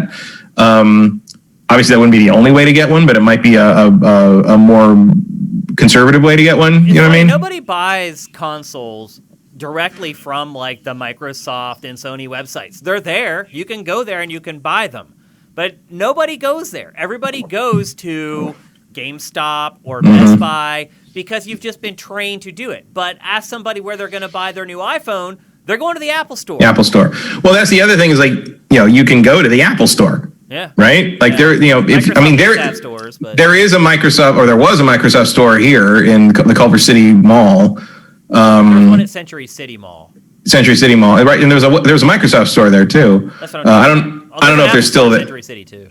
I don't know if that's one. There's a lot of Apple stores around, but it's more unusual to see a Microsoft store. Oh, way more unusual. Or a Sony store. There's a Sony store there too. There was that had a PlayStation section. But that's the thing is the Apple store is ubiquitous. Microsoft stores and Sony stores are not, and There's probably no will way never to turn be. it around. The way the public does this, they're just too used to doing it the way they've always been doing it, and it would be great if everybody could do that. You just go to Xbox.com and be like, I want a Series X. You buy it, and they're like, okay, you're going to get it in 6 weeks or whatever. Yeah, well, that's the other thing is people want it launch day. Yeah. And it would be nice if you could go to Xbox.com, say that, and I want it delivered to my local Best Buy, and I'll pick it up there. But again, that would require a level of communication, logistics, and sophistication that we simply do not have in the retail chain. Well, we could have it, but it would take a big investment. And companies like Apple make that investment. And you would inevitably have to partner with that could be a good lucrative way for GameStop to stay alive another couple of years, but it's too late now. True. Yeah, but they would have had to have thought of that 3 years ago. Yep. The GameStop is not very forward thinking. There's one thing I know about GameStop. It's not very forward thinking. But if you need a Game of Thrones Funko Pop, they got you covered. Let me tell you. 8 different versions that you can pick from. Pre-orders aren't just for consoles. It just, for whatever reason, consoles are what drives the most ire and the most headlines. Certainly this time, for sure. I mean, I'll say this. I can tell from the last batch of Pactor Factor questions that there's a lot of you out there struggling trying to find one, and you're still struggling. So I do think there's an extra level of frustration this time, just because as much as I wouldn't ever do it, I think there's a satisfaction or a feeling that you're making some kind of progress by going and standing in line somewhere. You know what I mean? If you're out there in line in the cold at Best Buy waiting for that next batch of systems, and it's coming, it feels like you're doing something proactive. Whereas if you just sit in your house like you have for the last 9 fucking months, and you're refreshing that stupid web page, and all of a sudden, the time comes, the web page won't even load. That, there's nothing satisfying about that. At least if you're out there doing something and even like you always say about how you meet some people and you talk about it with people and you maybe make a friend or two, you feel like you got something out of the experience. Whereas this is just the same frustration over and over and over and over. It's by yourself with the computer screen shining on your face. Yeah. So part of it, I think, is this is just worse than it's ever been. Worse, yeah. And the demand's more too, because everyone's trapped at home and everybody wants video games, and it sucks. But I feel for you guys. I know a lot of you guys are still trying. I know Matt and I have told you a million times to follow Wario64, but really do it. He can help you find a console. He does the legwork nobody else wants to do. He tweets a lot of irrelevant stuff. I understand why people are yelling about all the eShop deals he tweeted, but I wouldn't have my systems without him tweeting about where the things were. There are thousands of people who would say the same exact thing. So he's your best bet, but keep trying. I mean, you never know. I got lucky. When I got mine, I got lucky. Yeah. As someone who does, it's 1 in the morning, I should go to bed. I'll try to refresh one more time, and I did, and there it was. Just don't give up.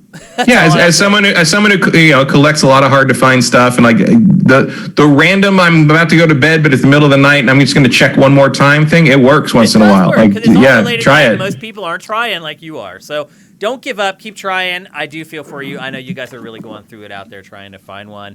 And it is doubly frustrating when you see people using a bot to snatch up 1,000 consoles. Yeah. There's no doubt about it. And if you do find it in the middle of the night, finish your order before you tell anyone about it. Yes. That's okay. Cover your ass first. We're 100% okay with that. Save yourself before you try to save others. It's the first rule of first aid. An oxygen mask when you're on a flight. Yeah. Yep. All right, let's move on. We're going to talk next about we actually have a question about this later on during the Q&A, but what probably is going to end up becoming or being the biggest video game flop of 2020, and that is Marvel's Avengers. Certainly the most high profile. Yeah, it was divulged this week that Avengers still has not recouped its development costs. It has lost money to this point. Matt, do you think that there's any remedy for that? Do you think they'll ever break even on this game? I don't know. I do know a fair number of people. I know a fair number of people who actually bought it last week when it was half price. I don't know if that helps them. Well, it does, because they're hoping to get people into the ecosystem so that they finish the campaign and stick around for the game as a service. Yeah, I really enjoyed the campaign, and that's about it. Like, I think there's no greater testament to how uncompelling the post-game content is than the fact that I refuse to give it space on my PlayStation 5. Yeah. Like, I don't care what's going on in Avengers right now. Sold better if it was just a campaign. If it was just like Marvel Spider-Man, and it was just a campaign with the Avengers. Yes. So I think it would have. Here's my real question about this game is, did the extra content hurt the game as far as like with critics and word of mouth?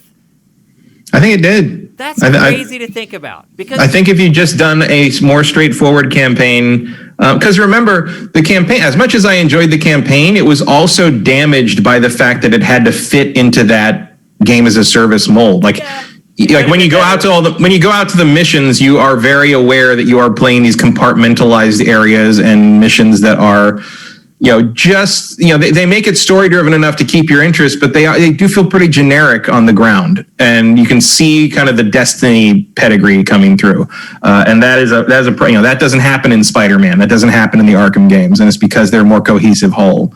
And also, I think to be single player games. Yeah, and I also think you are dealing with. There was a lot of negative press and a lot of negative sentiment around this game because of all that. Like, I think if it had just been a straightforward single player campaign with all the bells and whistles that you expect from like maybe what Insomniac makes with Spider-Man, there would have been a generally more positive feeling about it in sort of the core gaming world, and that word of mouth would have spread and more people would have been willing to give it a chance, because as soon as people heard that there was any kind of like online microtransaction element, you are instantly turn off a huge like kind of fraction of your potential audience. And people are literally waiting for a half price or a lower opportunity to even try the thing. And I think part of the problem, though, do you think critics and game reviewers are partly to blame? Do you feel like they should be able to compartmentalize the game and look at the game and be like, there's this really good campaign, and you know what? Usually when I review games, if there's a really good campaign, that's enough for me to give a game a good score. But there's that, but there's this other stuff tacked on at the end, and I'm going to dock the score for that. How do you jungle that in your mind as a game? I mean, the campaign, I only think of the campaign as about half the game, even though it's like 90% of what I actually played, because I just didn't care about the post-game stuff beyond a certain level. But I wouldn't have regretted if I paid full price for that game and just played the campaign. Like, it was long enough that I wouldn't have felt like cheated. It wouldn't have been like one of those games that I recommend like top of the list for the year or anything like that. But I don't think people would have felt cheated if they bought the game. Somewhat. If it had just been the campaign, I would have liked it to be a different game in some ways.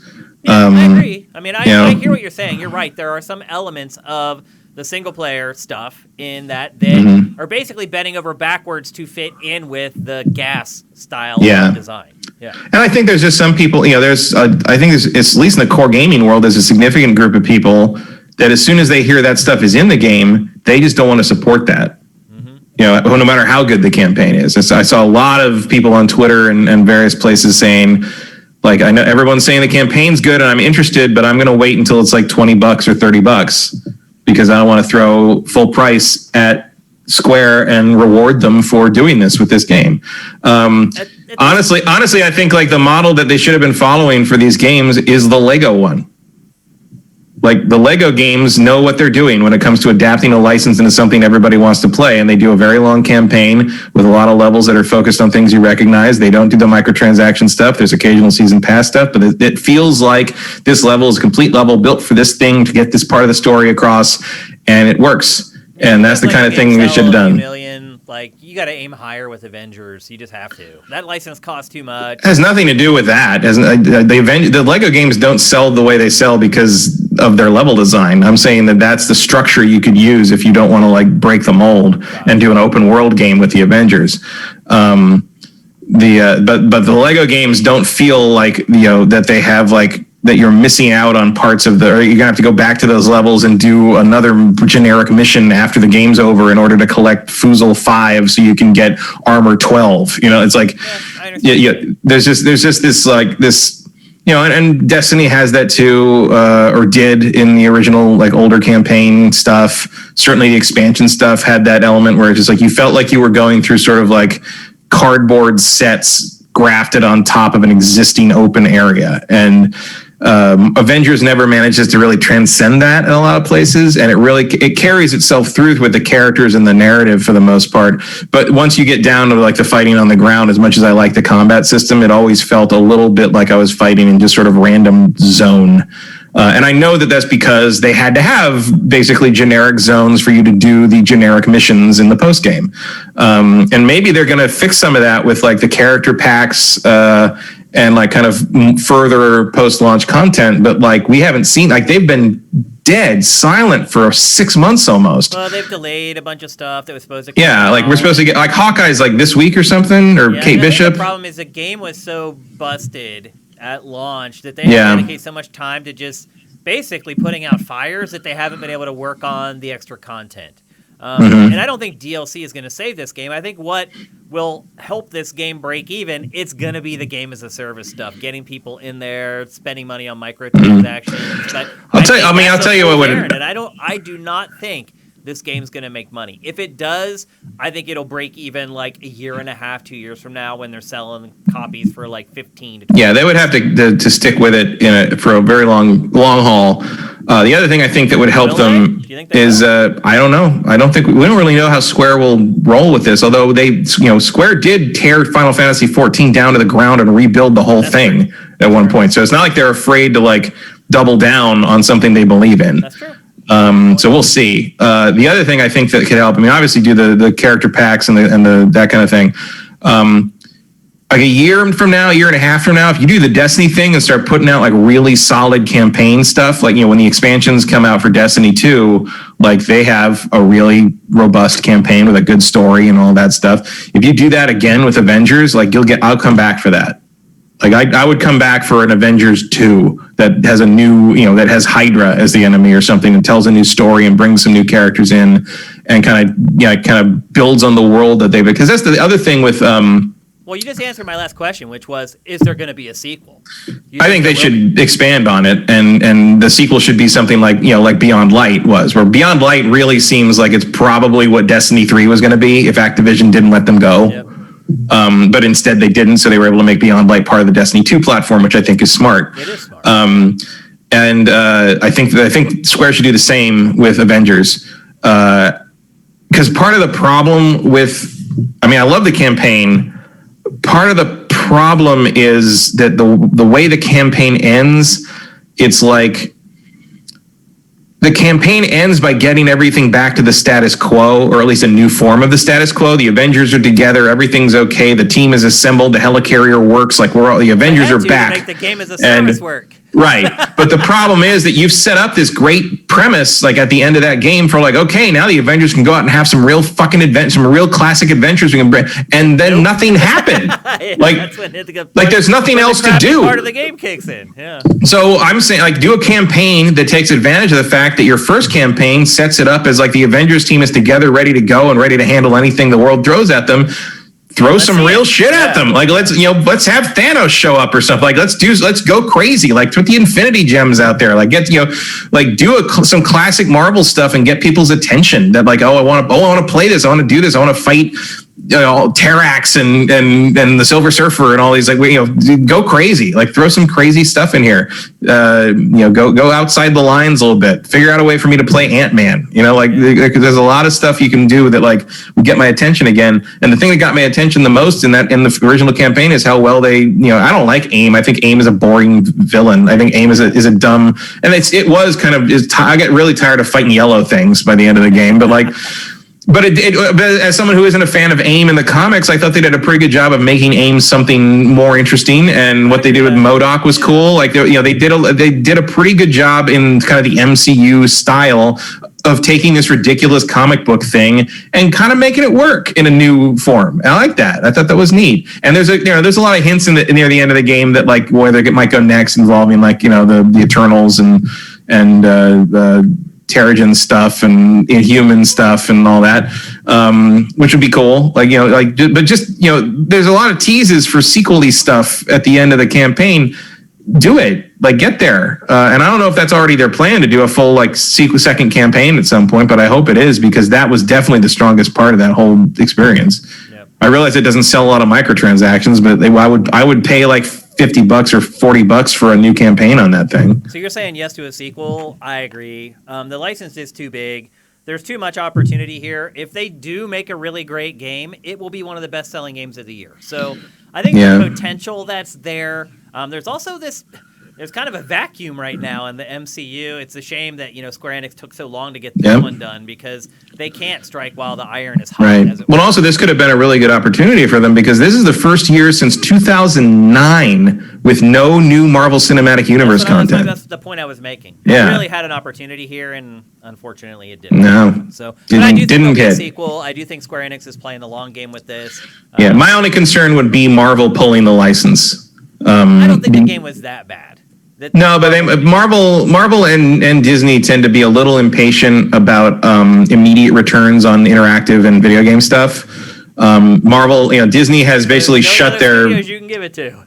Yeah, well, Disney has shut down their interactive and video game stuff multiple times. It's amazing how often that happens. There's okay, we'll try the video game thing again. 2 years later, it's right. And 2 years later, this didn't pay immediate dividends. We're just gonna shut it all down. It's just read your own book. It's like Disney Infinity. Remember that Toys to Life thing they did? It's like yeah, there was something there. They had something cool going on there, and they just fucking killed it. There was already Gen 8 catchphrase, Toys to Life. Yeah, I don't know we'll be talking about that much going forward. Probably not. We'll be talking about it when I drag the box full of them out of the closet, because I sure have a lot of those fucking things. It's the guitar games. Yeah. Guitar games were the prior generation thing that died last generation, and now Well, did you see, I think, was it yesterday? It's either yesterday or the end of this month. The thing you can buy that lets you transfer Rock Band 3 to Rock Band 4 on Xbox is no longer available.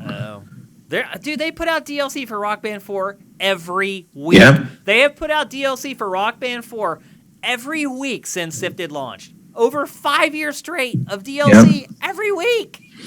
Harmonix doesn't play around. It's insane. It really is. I need to try out Fuser. As a DJ and a huge gamer, I should check out Fuser. Yeah, I've read some stuff, but it's interesting. It's just too expensive for me to try out from curiosity. I'm going to try to beg them. I'm going to be I'm going to send one of my latest mix and be yo, I've been doing this game stuff for a long time. I've been DJing since 1993.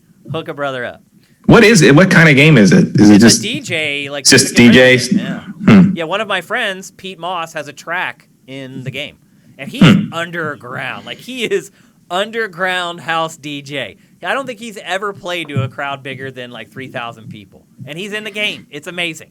All my friends that are producing music now, there is a new thirst for music just in general. People need music for everything. All the games and films and it's trickling down even into my underground friends who are making crazy underground house. They're making money. It's really good to see. All right, let's move on. We're going to talk next about Sony, who right now is making more money than it can probably even count with the launch of the PlayStation 5. PlayStation 4, it's basically twilight. There's tons of them out there. They're making a ton of money off of software. So maybe they could cut fans a break, but that was not the case this week. What has happened? Have you met Sony? Yeah, exactly. It's not how they roll. What has happened, and I think everybody is asking themselves this question right now, and in fact, somebody asked this question in the Q&A at the end of the show, which is, I have a PS5, what do I do with this huge library of PlayStation 4 games that I have, and my PlayStation 4 that I have, that I don't need anymore? And so people have been asking themselves this question, and they've been answering it with, I am going to sell the access to my PlayStation 4, PlayStation Plus library. Basically just give people your login and your password, they give you money, and they have access to all these games that are in your library. Well, people have been doing that. PlayStation figured out that people were doing it, and now PlayStation has decided that it is going to stop it. How do you feel about this, Matt? Do you feel like I don't really understand it. Like, so you're just giving people your account? Like, what are you using on the PS5? You making a new account on the PS5? I suppose, and you're just getting your games on the PlayStation 5 going forward. That seems really short-sighted to me, but okay. Also, I would never trade my gamer name for any. Like, I wouldn't change my name on things. I've had the same PSN account since the PS3. I wouldn't either. I've had Dinfire, and I'm not giving up Dinfire anywhere. I just got Dinfire back in Call of Duty. Somebody had taken it, and I had like these name change tokens sitting there, and I was like, why not? I'll try it. And sure enough, whoever had taken the name had let it lapse, and I got it back. So, but I'm like you. Like, to me, my identity and things like that are more important. And plus, I want the library, but we're different. Yeah. We want that because we want to be able to go back, and we get a new game. We want to be able to go back and play the old one to compare it and things like that. Most people don't care about that. Once they've played something or decided that they don't want to play it, they don't care. Yeah, and I thought there was also a thing where like people were like making a new PlayStation Plus account that would give you access to all the PlayStation Plus games in the library that was available now, and then like just sharing the login. So you had like 40 people logging in on the same account, basically. Yeah, too. Yeah. And Sony was going after that. Yeah. I mean, that's fair. It's obviously an abuse of the system. I get it. How do you feel the bigger discussion here really is, how do you feel about being able to sell your accounts? Do you feel like you should be able to do that? Do you feel like when you're old, and do you feel like you should be able to, in your will somebody your Steam library, or will somebody your PlayStation account or your Xbox account? I think you should be able to. I would say you should be. I mean, also, like, who's going to know? Like people are getting caught on this because they're letting multiple people log in on the same account for the most part. Like, if I hand down my Steam account to my niece, she's just going to log in instead of me because I'm not going to be here anymore. And how's Valve going to know unless they do the math? And it's like, this guy's had an account for 120 years. He's clearly not the same person anymore. Eventually it would get to a point where they're like, wait a minute, this person's 180 years old. So we both agree that willing something or gifting your account should be okay. What about selling them?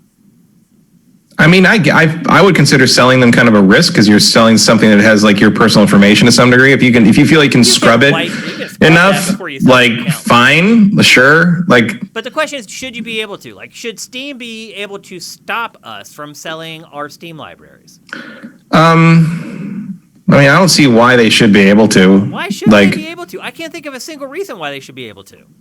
I don't know. I mean, from their perspective, they want to sell everybody things as many times as they can. Other than their terms of service, which probably says in there somewhere, like it probably says it's non-transferable in some way. It's not transferable. And I feel like they're not going to come after you if you like give your Steam. If you're 90 years old and you give your Steam account to your nephew, like they're probably not going to come for you on that one. You're right, but it's the selling. But the selling, it seems to be the thing they and be like, here's my PlayStation account. It has 800 games in it. Here's the games I want, $4,000 or whatever you end up asking for it. Like, to me, you should be able to do that. You have those. The problem is with these end user licensing agreements, they tell you don't actually own anything. So legally, they have an out, which is, no, we own that stuff. You're just borrowing it, and that's what you're paying. Right. Well, the way around that would be you own the password. Yeah. You're just selling the password. I'm talking about the code itself, the game code. But you never will own that. That's not how that works. You own a license to access it. But like the legal way around that would be to say that you are selling a password. And you just happen to tell them, oh, you might want to try this on a Valve account with this email. Yeah, like, it's true. That's but all. Look, if they're going to use technicalities to do what they want to do, which is put whatever in their user agreement, then we should be allowed to use technicalities to get what we want as well, I think. Yeah, and we do. I mean, yeah, there's not much they can do to stop someone who wants to do that. From selling? Yeah. I thought that, it feels like there's been stories where that's happened. It has, but it's because of high-profile mass sellers. Like, usually they go after people that are doing it repeatedly. The other thing about selling accounts that can become a security risk is that it incentivizes stealing people's accounts. Yeah. So if you see someone that has like thousands of games, if you run into someone who has thousands of games on their Steam account, you've got an incentive to figure out how to hack their account and sell their account somehow. Why are people always trying to hack my Blizzard account? I get emails all the time. Someone's trying to log in on a device that we didn't recognize. Why is it that Blizzard accounts are the ones that people go after so much? I don't know for certain because I don't get that much. But I do think my password there like 10 times. I know that Blizzard accounts or Battle.net account are sometimes targeted if they're old because they assume you have like exclusive stuff that goes way back. Like my World of Warcraft account has collector's edition stuff unlocked going back to the original release. So if you want that fucking panda, that's the only way I'm a good target because then you could sell that off with original collector's edition stuff. Yeah. So that's maybe that. Like that's the only thing I can think of. Because I've looked. Sealed World of Warcraft collector's editions still go for hundreds of dollars. Because people want those exclusive. Or maybe it was a Diablo pet. I can't remember. This whole discussion is why I still buy physical games. I don't find it that particularly, that doesn't help you with Blizzard. Like there is no physical game for Blizzard. No, but I'm saying like these platforms basically owning stuff that you paid for, they own it. You're just basically renting it from them. That's why a big reason why I buy a lot of retail and like physical games is because I own it. It's the only thing that you own anymore. Right, technically, you don't own that either. So, really? When you buy a physical game disc, you're under the same EULA. You own a license to play that software. You do not own that software. But that is away from me is the difference. They could if take away my account from me, and I can't touch it again. The Sony SWAT team, I guess, could come take your discs if they wanted. But they can block you from playing that game if they Online, want. Yeah. That kind of thing. And that was also the argument, it didn't work, but it was an argument that was made to try to stop used game sales. Was that people didn't have the right to sell the game to anyone because they basically own the right to play that software. They did not own the right to resell it. And the argument was obviously made that, well, they're not reselling the software, they're reselling the physical item and the software happens to be on it. Yeah. So you can't take away someone's right to sell a physical item. Right. Well, all law is technicality, Shane. It is. You're that's right, all it is. Actually, by design, that's what it is. Yeah, that's all it is. Yeah. Digital stuff. Digital stuff is no more or less solid. Discs rot. They deteriorate. You can lose them and there's just as much likelihood that my Sega CD discs are going to rot themselves, because it's not very likely, as there is that Sony's going to one day decide that I just don't get to download anything anymore. It's not going to happen. Steam is never going to take all my games away. It's just not going to happen. But it's an access thing, and obviously it's easier to have it on a disk if you want to install it from that, but then you got to update it. Loan it to somebody, or there's loan it to some people. That's one thing. I haven't done that too often, although that happens when if I get real impatient and I buy one of those release date, street date broken games physically, so I can play it a few days early. I'll usually give that physical copy to someone else once the digital comes out. So that's the only kind of really time I do that. And I still collect the physical Yakuza games, even though I don't open them, just because I love that series and I want them on because I want them on my shelf. I love that series, so I just sort of collect them. It's a collector's item. Yeah. To me, I don't expect them ever to be worth anything, but it's just I like having them on the shelf. Yep. So yeah, I don't know. It doesn't really freak me. I don't care really what happens to my Steam account after I die.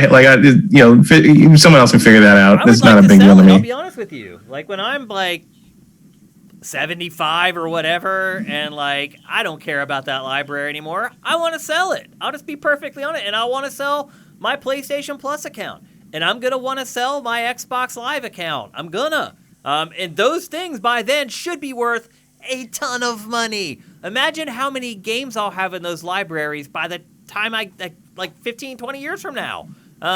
So I think this is something where, as digital becomes more of a thing, I think perspectives are going to change on it. And I think eventually, by the time we do get to that age, I think we'll be able to sell this stuff. I just think we do. I think perceptions will change. Eventually, there'll be enough pressure because, look, you got to realize over time, there's going to be a lot of people like us with a lot of money and time built into these libraries.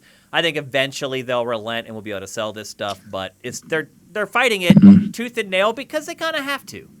Also, look, I don't think they'll ever be able to stop you from doing the technicality thing of just being like, I'm selling my password. Right. I'm selling my PSN password. And when whoever wins the auction for it or whatever, you then tell them the password. eBay, shuts those auctions down because they get heat from PlayStation. Well, then go to another place to sell it. Then, yeah. There's plenty of options for that. Even if it's just finding someone at a fucking flea market nearby. It's like, here's my give me $1,000. Here's my login for my PSN account that I've had since 2006. Yeah. It's got a ton of stuff on it. Yep. I'm sure there's a limit to how much they can. They can track that stuff. To how much they can limit. Yeah, I mean, I don't care. I mean, at most, I would probably just leave the passwords for people. But again, I'm pretty morbid, but I'm not morbid enough to spend a lot of time worrying about what happens to my Steam account when I die. That's just not on my list Your of younger concerns. relatives may worry about it more than you do, and I promise they do not. I promise they do not, because they don't care about what I play. Yeah. Well, they do not. You got to realize by the time that comes, you could have your nephews and nieces could have kids by then. Yeah, and they will care even less about games from 2007. You're probably right. Unless they're just like you, Matt, which one of them could be. Yeah, but You're gonna even I don't really care about games from 2007 anymore. So touche. All right, let's move on.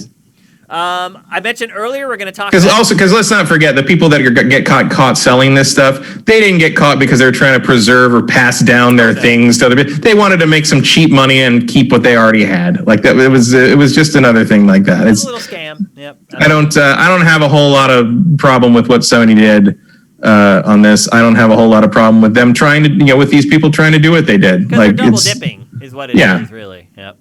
Okay, let's move on. We mentioned earlier we're going to talk about Halo Infinite, and we are right now. Now that I've had my Xbox Halo Infinite number of GameFace topics. Yeah. Now that I've had my Xbox I'm never going to be done with this fucking game. No, definitely not. Now that I've had my Xbox Series X for a while, it didn't bother me that much that Halo Infinite wasn't there when I first got it, but now it does. Every time I boot up Call of Duty Cold War, I could be playing Halo Infinite online instead. And so... Do you really think you'd like Halo Infinite more than Call of Duty? I don't know. Maybe. If it's vehicle-based. Somebody mentioned to me, I think on Twitter or on the site, they were like, Halo Infinite's multiplayer could be probably the closest thing to, Tribes Remastered that you're going to find. And they're right. It could be if they really make use of the vehicles and change the structure of how they've done their vehicle-based stuff a little bit, or maybe just set aside a separate mode for it. But anyway, so yeah, I mean, I do have interest in it. I am excited to learn more about Infinite on the idea that it could be something along those veins, at least. But there was news that came out this week, and some that Microsoft had to swat down. The biggest one was that there was a Battle Royale mode coming to Halo Infinite. And I'll say this, we curated this story because it came from a reliable source, one that is usually very reliable. But Microsoft came out the next day and said that's hogwash. In fact, a couple of developers from 343 went on their Twitter feeds and were like, this is garbage, this is absolutely not true. They could be lying, but I think they're probably not. Or maybe it's just something that's coming later on, because another thing that we learned about Halo Infinite this week is that the way the game is going to be structured and released is it's going to be released in modules, much in the way that Microsoft has handled the Master Chief Collection, which sounds cool because that means when something is done that they can release it right then. But then it also makes you wonder, okay, well, are they going to prioritize the stuff that I want them to prioritize? So if I'm someone who just wants to play the campaign in Halo Infinite, are they going to get the campaign done first, or are they going to get the multiplayer done first? Because are they going to put the campaign out in installments? Right. Because that'll be annoying. Chapters at a time. Because when a game is modular like this, you can do whatever you want, and that's an awesome thing in some ways, but it can also be very scary, and it can result in delays of things that you really want versus the stuff that you don't care that much about. Yeah, and ask Kentucky Route Zero fans about that one. I mean, that's the best example you could have used, actually, is that game. And they still haven't released a final. No, they did. They released. No, they did.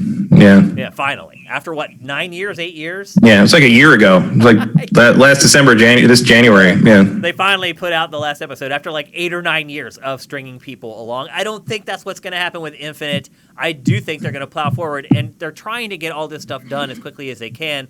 I just wonder if their priorities are the same as mine or if they're the same as yours. You should be wondering that too. Another thing that came out this week is that we are going to get another look at the game before the end of the year. And I think anybody who has the ability to reason would logically assume that that is going to happen at the Game Awards, which, as you mentioned earlier, are happening on the same day as the release of Cyberpunk 2077. Do you agree? Bold strategy, Cotton. Let's see how it works out for them. I mean, either Microsoft does its own little Halo Infinite event, which I really struggle to think Microsoft would do because... Yeah, not at this point. That's too much of a tease for a game that's not... Maybe closer to release, but My guess is there's going to be a chunk of some type of gameplay. It could be more of the campaign. It could be multiplayer debut. But I think Jeff will have some kind of a chunk. I mean, look, they need it. He needs it. It's a match made in heaven right now. They'd probably do multiplayer, I would think, because then it's a world premiere. Right, yeah. Because just having an extra piece of the campaign, that you can't bill it the same way as the first look at multiplayer, the exclusive multiplayer reveal, world premiere, all that crap. So if you do you could do single player and just have it be like, let's try this one more time. Score with feeling. I don't know, but I would guess. Please don't hate what we're about to show you. It's like, please close the Twitter app. Start your tweeting. I mean, I don't blame them for feeling that way because they really got lit up after the last kind of shortcomings with Halo Infinite. And so my guess is the Game Awards, we're going to get another look at it. Yeah. What are we going to need to see to turn around public sentiment on Halo Infinite? Seriously. I have no idea. I don't know. To see something like a Tribes, something that doesn't look like Halo, where they're like, okay, they look like Spartans, but otherwise, this could be something else. I think that's what they're going to have to need to make an impact. If it's just more freaking warthogs flying around with some dude in the back with a turret trying to shoot shit, that's not going to get it done. It's just not. Yeah, honestly, a Battle Royale Halo thing might have been a pretty good, might have been it. If you go hog wild with that, you might have had something, but dropping out of the Pelican drop ships, landing in the shields or something, that would have been pretty awesome. They should have been we don't comment on rumors and speculation or whatever. Although you say, if they're lying about it and that is the surprise, and they just don't want you to think it's coming. Yeah, and that would be effective if it is a battle royale. If there's a battle royale mode and they're showing it at the Game Awards, I could absolutely see where they'd be like, "Oh crap." And immediately just go on Twitter and be like, that's a lie, that's a lie. That's not true. That's not happening. Yeah. Something like that. In 8 days. That would be an angle maybe. Show that. It's actually awesome. It's completely hectic and chaotic and crazy and it looks awesome. And there's jetpacks and ships and flying things and warthogs and tanks and everything's destructive and it's all blowing up and da-da-da. And then they're like, okay, it's a battle royale. We're releasing it in modules. This is up right now. Yeah, that would be groundbreaking. Except that's the same day Cyberpunk comes out, and they're not going to be that stupid. So, or they can say tomorrow, or next month, or if it's not make it happen soonish. Yeah. Something where even though your campaign's not be ready till August or September, but you can play this in January or something. And maybe if you play this when the campaign launches, you start with this armor or you'll get extra stuff, or in multiplayer you'll get special banners or whatever and armor pieces. You know what? It could absolutely. What we just outlined could turn around public sentiment on Halo Infinite. Yeah, especially if it's a thing that's look, we're not trying. No, it won't. Especially if I were doing that and it was ready, I'd do something like that and I'd be like, you can play right now and it's free. Right. Because like I said, the multiplayer they're not going to charge for the multiplayer. Anyway. Yeah. It's going to be free. So yeah, or it's free to play in like January, February, but if you have Game Pass, it's there right now. Yeah. And right now they're doing like a crazy deal on Game Pass where if you haven't signed up, you can get it for like Ultimate for $1 for 3 months. Yeah. And like I don't believe any of that's actually going to happen, but like that would be yeah. But you asked me like, well, how do you turn it around? I'm telling you that's kind of the way you could do it. Yeah. So I don't see anything happening at the Game Awards for Halo Infinite that's going to drastically alter the pitch of the sentiment. Yeah, you would need to drop a nuke from orbit, really.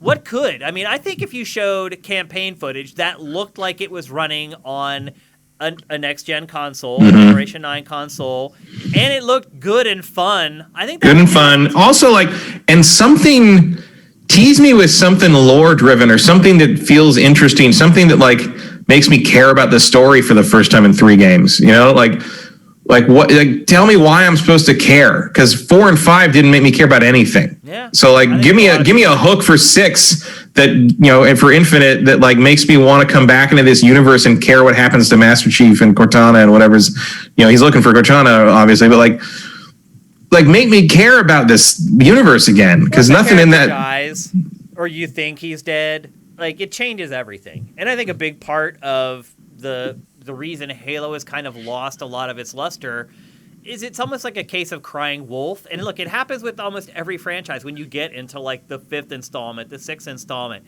It happens with TV shows and films where you threaten the death of a main character or a main character dies, and then you bring him back or her back somehow or some way. It feels cheap, and I feel like I'm being manipulated a little bit by whoever created that piece of art. And this has happened with Halo, with Master Chief, with Cortana. Like, what else is there, Matt? Like, they can't. Well, I don't agree with any of that. Like, no, I don't agree with any of that because I think not at all. I don't. The character death is not the only way to tell a story. It's not the only way to have high stakes. No, that's not what I said. My point was, once you do that, nothing else is going to make an impact. You've already killed somebody off. I thought maybe you would be injured. You want like an adult, mature story in Halo. And that is never going to happen. They are never going to make a Halo game that has a nuanced plot and like. Well, I don't know about adult and mature, but I'm just saying I'd like to see some stakes. And I don't mean and my food. point was, what's bigger stakes than death? There isn't. And they the bigger stakes than death. I don't care about the plot in Halo because anymore. Well, that's what I'm trying to get at, and what you don't seem to understand is that of course there's more stakes than death. The stakes of the survival of the planet Earth, which was the point at the beginning of 3. There's no bigger stakes than death. So any stake other than death is. Well, it doesn't have to be Master Chief's death. It doesn't have to be Master Chief's death. Well, like Cortana, they did or Cortana's death. Like, that's my Can point. Cortana even die? She's an AI. Right. Like, well, they did kill her, and then she came back. And then she came back, and now she's rampant, or is she rampant? And like, well, can you even explain what's happened to Cortana in 4 and 5? Because I can't. I don't care, and that's my point. But the point is after they kill somebody off and they bring. But no, that's not no. That's not why you don't care. The reason you don't care is because they told the story badly. They could absolutely make you care about what happens to Cortana in 4 and 5, but they failed. That's the problem. I think the problem is it's a franchise that isn't about telling an intricate emotional story. It's a meathead franchise about this dude that runs around in green armor and kills shit. And I think that's what it's more or less become. But and certainly that's the only interesting part of 4 and 5, especially if you're more into the multiplayer. But I think if you go back to the original Bungie people and say that to them about 1 through 3, they will absolutely disagree with you. Yeah, I mean, I would disagree with the first 2. But the third one, I thought that's when it kind of transcended the more thoughtful stuff that they had started with the franchise. And 3 is actually my favorite Halo ever. So don't think that I'm slagging it or anything. I think 3 pulls it off more or less. I think shifting across the span of that game. Well, I think 3 is the closest they get to the balance of that. I don't know if they fully achieve it, but I think. I think Halo has always thought it was more deep than it is. One of the reasons that it sells that. Up its ass. One of the reasons it sells that effectively in 1 through 3 is Marty O'Donnell's music. Like if you take the music out of that, you lose almost all the dramatic gravitas of those first 3 games.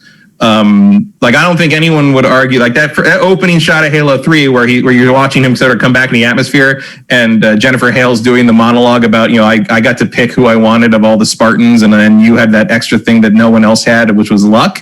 Like, it's a great monologue, but the reason that scene works is because Marty O'Donnell is making that music make it work for you. And they lose that in 4 and 5 is because they got rid of him for some fucking reason. Like, I will never. I mean, maybe they just didn't like him or whatever. But it sounds like people just don't ridiculous. Like working with him. I mean, yeah, but like, that's really what I've kind of figured out after talking to a lot of people. I think that's true, but like, with certain people in certain positions, you just I'm saying, like, who cares? Like, I agree. With certain creative people, you put up with the bullshit because but the results are so worth it. Yeah. Because no one who plays Halo 4 or whatever is going to care that you had a hard time dealing with Marty on a daily basis, but they are going to care that the fucking music sucks. So like, I think, look, and I think you are right in the sense that because of the poor storytelling of 4 and 5, they are starting a mile behind the starting line on this game in the campaign. Like, you don't have to just make me care again. 4 had to make me care after 3 because as much as I have issues with certain things about 1 through, because it's over. Because like the story, a similar thing to Mass Effect, like the story was over. You could have just let Master Chief float in space in hibernation at the end of 3, and 4 could have been about someone, kind of like 5 was. 5 was about a different Spartan. You could have brought Master Chief back at a key moment. Maybe you didn't even play as him, but he was like the thing you had to find. Like some big battle or whatever. Yeah, like you could totally make Master Chief the MacGuffin. And even if you don't care one way or the other whether Master Chief's going to survive or not, because he's going to survive, he's Master Chief. But I am interested in the idea that we got to find him. Got to look for, like search for Spock sort of stuff. You got to find this character we care about. Like, that's a compelling idea. And 5 almost had that, but instead you also played as him and you were trying to accomplish a thing that was like kind of makes sense for him to do because he cares about Cortana. And instead, you're also playing this other guy who's trying to stop him, who either doesn't understand the situation or doesn't care about the situation. And that is not an interesting dramatic conflict, really. And it might be an interesting dramatic conflict with a villain, but not an interesting dramatic conflict. It's not interesting when I know more than both characters, and the problem is basically that the two characters will not fucking talk to each other. Yeah. It's a misunderstanding is a way to have a scene of conflict happen. For example, when Iron Man fights Thor in Avengers, but that's not the whole movie. That can't be the whole thing. Yeah. And that was the whole story of Halo 5 was these people just didn't quite understand what the other was after. Yeah. So 6 needs, if you're going to obviously you're going to focus on Master Chief. There has to be a reason Halo 5, like I had completely forgotten about that plot, Matt, that it was like Chief versus the fake Chief. Right. Don't ask me to explain it any further. Even really that's not it doesn't matter. The plot. No, it doesn't. And don't ask me to explain it further because that's literally. I'm not even sure I got all that right. I know there was two sides and. Point made was that I didn't even remember most of the stuff from the plot. The only reason I even know that is because I got the Halo Mythos book a few months ago and read through it, and it's funny because this is another example of how this story, a good story tends to boil down to a pretty tight synopsis. Like, great stories are generally not complicated at their core. Yeah. And like the Halo 1 through 3 section is like 6 pages. The Halo 4 and 5 section is like 2 chapters. Like, because it's just convoluted plot. Explain it and rationalize. Right. Because there's no story. It's just plot. It's just plot and story are not the same thing. Story is what something's about. Plot is what happens in the story. Right. And video games can get bogged down in just plot. And at a certain point, you're like, well, what was it about? And nobody has anything to say. Of video games are that way. Oh yeah, storytelling. It's like, and there's a lot of video games get by on that because I think there's a lot of people who play video games don't have a lot of, let's say, experience with storytelling outside the medium. Yeah. Especially the younger people. And you see, I see constantly. I've seen a lot in response to a lot of the nominations for Game of the Year stuff. I see a lot of people saying that 13 Sentinels Vanillaware game should have been nominated, and it got slighted because the best story all generation and And I played about half of that game, and that game is the most generic anime shit I could possibly. Look, it's Vanillaware, Matt. It's got a lot of it's got a lot of allusions to other like science fiction, like great science fiction. It mentions H.G. Wells constantly and Orson Scott Card and all. It mentions all this. There's almost a Ready Player One who's who of all these other great science fiction works, and it's using concepts from all those things. But every single work it references is better than it. Vanillaware is the new treasure, Matt. It seems to be to some degree, boutique Japanese but it's just got this element. Freaks out over. But it's just got this element of like, if you think that's great, wait till you read a book. Yeah. You know, it's like and Halo 6, like I know it's Halo Infinite, but it's Halo 6. It is. I can't conceive of what it would have to do narratively to pull me back in. Like, I just don't know. Like, if you came to me and said, hey, we're 343, we want you to come with us and work with us to figure out what story Halo Infinite should have to get people back on board, I would not take that job. You have to hire someone else. Yeah, I would be like, no, I'm not putting myself on that firing line. No, thank you. He's a savior, though, if you save the franchise. No, I am not finishing that fight. I am not doing that. All right, that's a perfect way to end that topic. I think both of us would agree. We're probably not seeing Halo Infinite until the end of the year next year. It feels like the campaign, I think. Yeah, I mean, God, it almost feels optimistic at this point. Multiplayer beta March-ish. Yeah. Multiplayer launches maybe 2 or 3 months after that, and then campaign Q4. Yeah, it feels like multiplayer full 1.0 multiplayer would probably be around what would have been E3. Yeah. Something like that. Yep. With the beta. If it were not, the tail end of the plague year, it feels like you would probably play the final multiplayer at E3. Yeah. And it would go live like a week or two later. Yeah. Yep. So we'll see. But that's the latest on Halo Infinite. I know for a lot of you guys who bought Xbox Series X, you guys are waiting on this game. You may be waiting for a little while longer. All right, our last topic for episode 239 is the biggest game of the week and one of the bigger games released in the last couple of months. And that is Immortals Fenyx Rising. I had to check the title of the game to make sure I got it right because I have called this game a billion different things. It is the most generic name for a video game. It is not a name that sticks in the brain. No. It was originally called Gods and Monsters, which stuck in my brain just fine. It's a much better title, but Monster Energy Drink, see indeed them, because apparently Monster Energy Drink owns the word monster? Like, I don't see. I think you would have won that lawsuit, but I just feel they didn't want to have a lawsuit over it. Well, I'll say this. After playing the game, I think that they changed it because Monsters is a bit of a misnomer in this game. It should be called Gods and Monster because you fight like the same enemies over and over and over again. But anyway, this game was originally called Gods and Monsters. It is an open world, I guess I would call it an action RPG. There are skill trees and you learn new abilities and you get new gear. And it's not like a loot-driven game so much, though. You're not like picking up like 8,000 helmets and 20,000 swords. It's not like there's stuff that's dropped every time you defeat an enemy. You have to constantly sort through it and sell it. That's not really what this game is. I can definitely see that it's built on top of like Assassin's Creed Odyssey, though. Like there's a lot of similarities to sort of the character interface.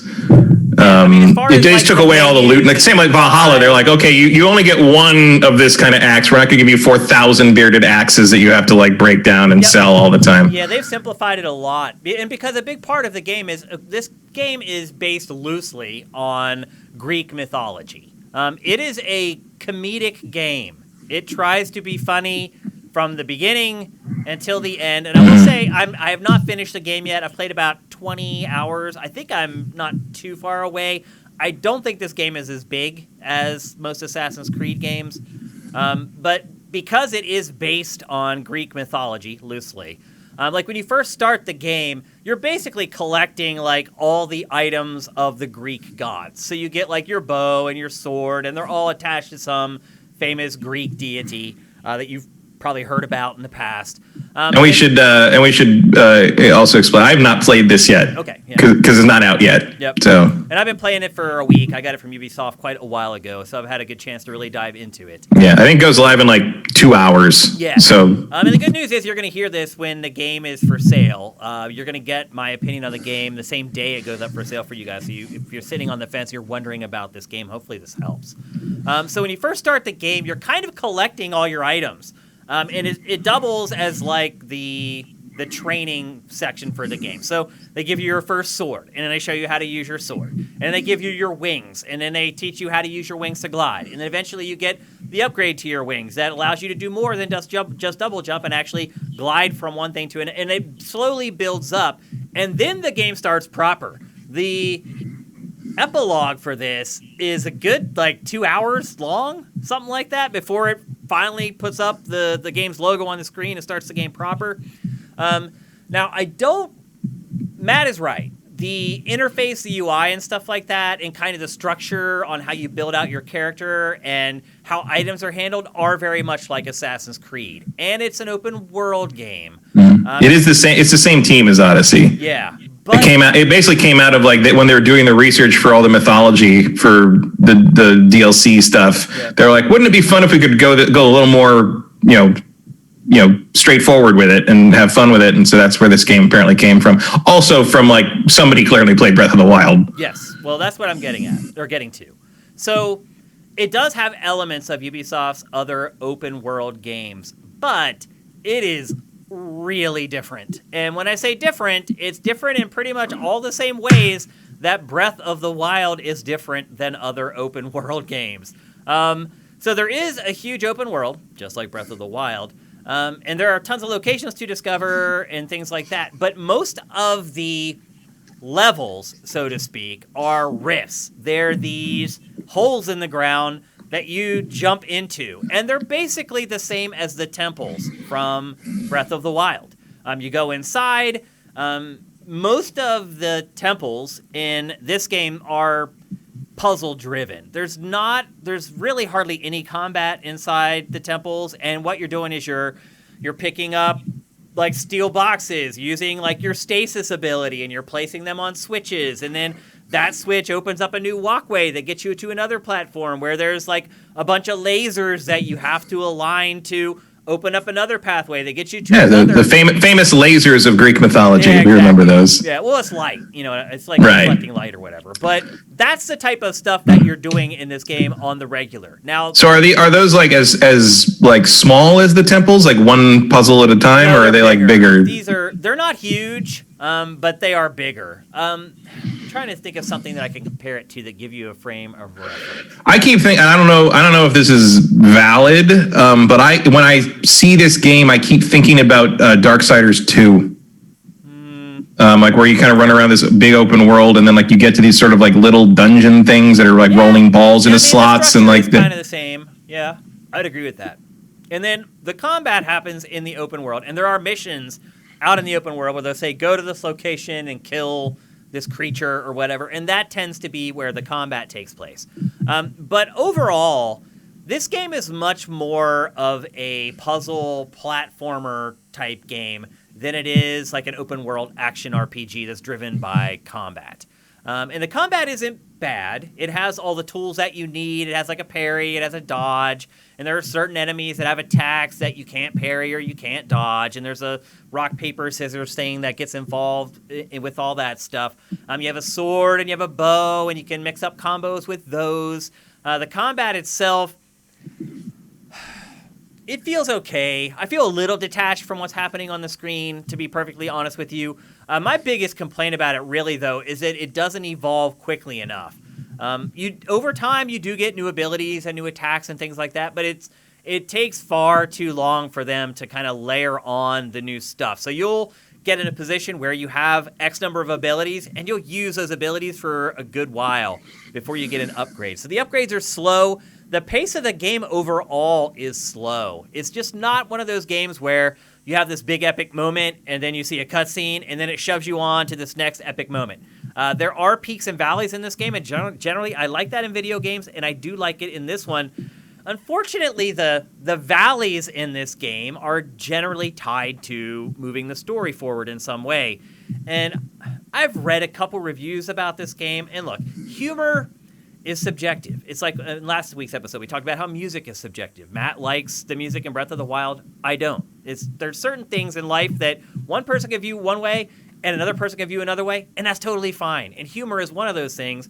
And me personally, I did not find this game funny at all. I did not chuckle at anything. There's two Greek gods that are basically narrating the game, going back and forth. You're basically the last hope to save them, and one believes you're going to be able to do it, and the other one doesn't believe in you at all. And so there's this narration going on between the two of them the whole game long, where one is always disparaging you, making fun of you. The other one is always trying to lift you up and tell you that you're doing a great job and you're going to complete the mission and blah, blah, blah. None of it I found funny.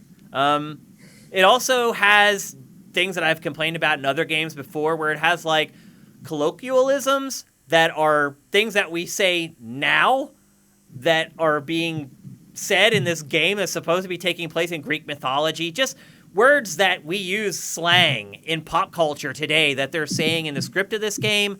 And I don't know, maybe at the end there's some kind of a weird twist where actually somebody lives in the present day. I have not finished the game. I don't know. But if there isn't something like that, it sucks. You mean the gods are saying that? Yes. Or like Yeah, they're using words that would never be used by them. Well, they're gods. They may exist outside of time, You're so right. they would be able to. Could maybe take a peek into the future. It's off-putting to me. I mean, it's kind of. I think that also comes out of sort of the pedigree of kind of the CW thing. Supernatural does that a little bit with like Death and the Angels and things. Like it's just like having like classical mythological figures use modern slang is almost a standard shortcut to like look how wacky we are now. Yeah. So yeah, you either like that or you don't. I like it when it's done well. I don't know how I feel about this. I've only had a little bit of exposure to the narration you're talking about. In the so the trailers have it, it's and stuff, and it's well written. But it's fun, and it makes it's Prometheus and Zeus, as I recall, and that makes sense. Like Prometheus would be kind of a cheerleader. Prometheus has always been a cheerleader of humanity. That's why he brought us fire, and nobody liked him for that at Olympus. And Zeus sort of thinking like we're idiots is also sort of standard. So that works. That's in character. Zeus is like he's a human. He's not a god. And yeah, I can see how that would get old. I mean, it doesn't sound like it's any Bastion. No. If there's anyone that does like good kind of lighthearted narration properly, it's Supergiant. And everyone else has to kind of catch up to that. And I don't know. There aren't many games that do this. That has like a narrator that kind of just goes along with the entire game, kind of making comments about what's happening. So it's not something that's done very often, and it is done. Look, the writing is good, the voice work is good. It's just it tries to be funny, and all the jokes fall really flat. And is your character silent? No, he talks. No, Fenyx talks. Yeah, and so when you start the game, you have a very rudimentary character customization. There's like 4 faces to choose from and like 5 haircuts, and you can choose to play as either a male or a female character. And yes, your character is voiced a lot. And the voice is really annoying, and he's kind of like this whiny... I don't like the visuals in this game for the most part. Even though, I will say this, now that I've played it, it doesn't look like Breath of the Wild all that much to me. The more I played it, the less it looked like Breath of the Wild. I think the revamp they did took it away from that. Yeah, I think the early trailers looked way more like Breath of the Wild. And I'll say this, I would rather have that. I would rather have it look like Breath of the Wild than what it looks like now. This game does not look good in a lot of cases. Particularly, like a lot of the cinematics, the character models are really simple, and that could be a style that they went for. But the character models are really simple. The world is very simple. It's not littered with a lot of detail. So a lot of times, the backgrounds for cinematics will just be like a ground texture in a tree. Like, here's what I would say about this game. Having played a good bit of it at this point, it feels like a game that Ubisoft worked on for like a year and a half instead of like 3 years. Like what Matt said earlier about, hey, we were working on Odyssey and we got the idea for this other, I believe that 1,000,000% because that's what this game is like. It's like they had this other idea for a Creed game, but it wouldn't really fit into Assassin's Creed, and they're like, well, what do we fit it into? Well, let's create this new universe. It feels like everything is just kind of there because it needs to be there, not because it should be there. Like the gods and the plot, and like. I had a thing where I read in some of the reviews where that was the thing that kind of caught my attention the most was like where people would say like the different areas in the game are sort of each ruled by a god. So like there's like Aphrodite has her area and Ares has his area and it's more war stuff and whatever. And they're saying like because those are kind of areas made of whole cloth to be themed around a particular god, one of the shortcomings is sort of the like nothing feels like a real world, nothing feels like it's lived in, everything feels like it's just sort of there to fulfill a theme, as opposed to sort of the feeling of running around Hyrule, where like you'd find places that felt like a natural location. Would you agree with that? Either that you have like these rifts that are just literally holes in the ground that warp you to some other reality. I mean, there are allusions to alternate realities and timelines and all that kind of crap, but your base point is absolutely right. This game feels like a collection of ideas that were snapped together instead of a concept that was cohesive that they managed to flesh out through game development.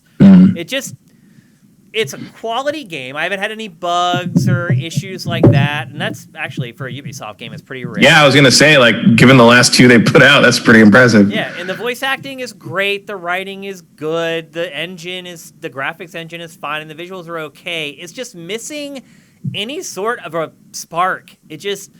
I found myself forcing myself to play this game instead of wanting to play it, I guess. Like, I was like, I need to play this game for GameFace, but I would rather keep playing Valhalla, or I would rather keep playing Miles Morales. I wouldn't go so as far as to say I'd rather play Demon's Souls, but but I have all these other games that I don't know, you don't have Godfall, so... But I have these other games that are sitting there that I haven't completed that I would rather play instead of playing this. I played it because I had to. I mean, I'm pretty excited about this game. I really like how it looks, but I haven't stared at it for 20 hours like you have, so that might change. I really like the idea. Simple. Like all the textures are really flat. Like the character models, like the hair doesn't like move. Like it feels like a cheap, quick, and dirty game that Ubisoft cranked out, and it did. Are you playing it on PS5? Yes. Yeah. And this is one game where I downloaded it first on the PS5, so I'm not playing the PS4 version. But look, it does look crisp and clear, and the draw distance you can see to infinity. I got it. I mean, that seems kind of. I always felt kind of key to that. Especially after the relaunch, like all the trailers showed, like you can see the whole world pretty much from any vantage point. Yep. I have it on Xbox, so I guess we can. Briefly compare notes next week. For sure, yeah. And look, I'm not trying to scare anybody off, but I would say that if you're hoping that this is Assassin's Creed set in Greek mythology, no, it's not. It is. It sounds like you're more of in a be prepared mode. Yeah, this is Breath of the Wild set in Greek mythology, to be totally honest with you, and it doesn't look as much like it as it did whenever we first saw the game. But it really feels like it and plays like it. There's way more plot in this, though. Way more exposition, way more voice acting, way more cinematics. There's more plot in my grocery store runs than there is in Breath of the Wild, if we're being honest. And I would say that this game probably goes overboard. Like, I think it beats you over the head with it so much that I started to not like it. So you have one extreme with Breath of the Wild where it doesn't tell you enough. Then you have this one where it tells you too much. Oh, there's definitely you can hit a point where it's like, just shut up, like just let me play. And Ubisoft games to me do that semi-regularly. Like there's this one. I'm in that point with Valhalla. Particularly interesting. Valhalla has that problem. Everyone's because like you have those arcs for each area. Yeah. And a couple times I've run into an area arc where I'm just like, I don't care about any of this. I told you that when we first talked about Valhalla. I'm sitting there watching cinematics. I'm like, I don't care about anything you're saying. Nothing. It's like, can we just get through this so I can stab who I got to stab and we can move on? Skip. Yeah. And this game is worse. Here's what I would say. It's an open world Ubisoft game for kids. That's really what it is. Kids, I think, will love this game. They'll love the goofy writing. They'll love the characters and how goofy they act, and they won't care that some stuff doesn't make sense. Or I think this is Ubisoft's like gateway game for kids. I think Ubisoft may have developed this game specifically to get kids into open world games, their open world games, and as they get older and they graduate to things like Assassin's Creed and Watch Dogs. And I think for kids, I think this is a great game. It's very simple. It's easy to follow. There's always waypoints showing you where to go, and they're like gigantic. There's never getting lost. The puzzles in the game... We'll also explain why they crammed the thing on the Switch. Yeah. Look, it does explain it. They ease you into the puzzles. In fact, the first 5 hours of this game are almost insultingly easy. Like there was a couple points where I was like, no, it can't be that simple. And like I walked away and tried to do something else and came back and was like, no, it really is that freaking simple. So they ease you into it, and I do think they do a good enough job of building the concepts, the puzzle concepts, so that when it does get more difficult later on, even kids, I think, will be able to handle it. So, to me, I think this is like my first Ubisoft open world game. I think a lot of adults may be put off by it, and if you're an adult and you're trying to decide between this or Valhalla, or even, in all honesty, Watch Dogs Legion, I would choose either of those games over this one. Or just wait a week and play Cyberpunk. Yeah.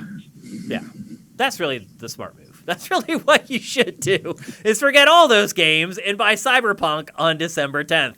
But look, this to me is a good game to buy your kid for Christmas. Or if you have nieces and nephews in the family you need to buy for, and you're willing to splurge on them a little bit. I don't spend usually that much on each of my nieces and nephews, but maybe you do.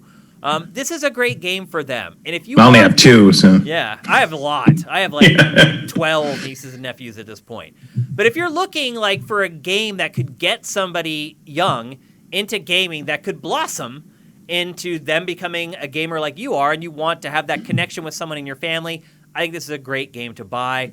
I think if you're looking to be blown away, or maybe even you're seeking a different angle on what Ubisoft has traditionally done, I think you'll feel the game is that if you haven't played Breath of the Wild. But if you have played Breath of the Wild, you're just going to feel like this is a mashup of that and Ubisoft's other stuff. It is a pretty big game. Like, I'm 20-some hours into it. I'm probably, based upon kind of looking at the map and some of the stuff that Matt mentioned earlier about how the game is kind of structured, I feel like I'm about 70% of the way through. It's not going to be as big as, like, Valhalla or even Watch Dogs. But you're still going to get your money's worth and then some from this. Yeah, I'm okay with not as big as Valhalla. Yeah. And if you have a kid, they'll actually might be able to finish the game and get a sense of accomplishment out of it instead of just beating their head against a wall for 70 hours straight. That is one of the things about playing. I'm still on Valhalla, although I've also sort of moved over to. I played Fallen Order again, and I played. Been playing KOTOR, but like more and more on Valhalla, I feel like I'm just moving forward by inches. Like, it just feels like I don't make enough progress in a session. Yeah. If that makes sense. Yeah. I mean, I share that sentiment. Yeah. But I'm like 40 hours in now, so I'm really starting to feel that way in a way that I didn't when we talked about before because I hadn't played it as much. Well, it's interesting because now that you have played it as much as me or close to as much as I have, your opinion is starting to come around to match mine. Mm-hmm. It's funny. You've mentioned 2 things now talking about it that I talked about when we first discussed it that you hadn't played enough to kind of know. And now you're saying I'm seeing the same thing. So yeah, and I feel like eventually I will go back to, like, I can see after like playing through Cyberpunk, going back to Valhalla, and everything feels a little more fresh. Yeah, but everything feels a little more like, oh, okay, yeah, I remember this is a little less, involved, and I'm cool with that. But like, just the same thing, I'm so tired of looking at thatched roofs. Yep. It's just like so many long houses. And again, I also said that too. I'm like, because it's in this one territory, the environment starts to get really boring. Yeah, I'm starting to like get far enough north that like I'm getting to kind of the snowy areas more, and like but they really leave you in that middle England area for like 40 hours, and you're just like, oh my god, if I have to look at one more deer. I know. And it becomes a problem with like the upgrading, where it's just like, I need this thing from these creatures, and I'm too low level to go find a reindeer. Yeah. Like it's weird. Yep.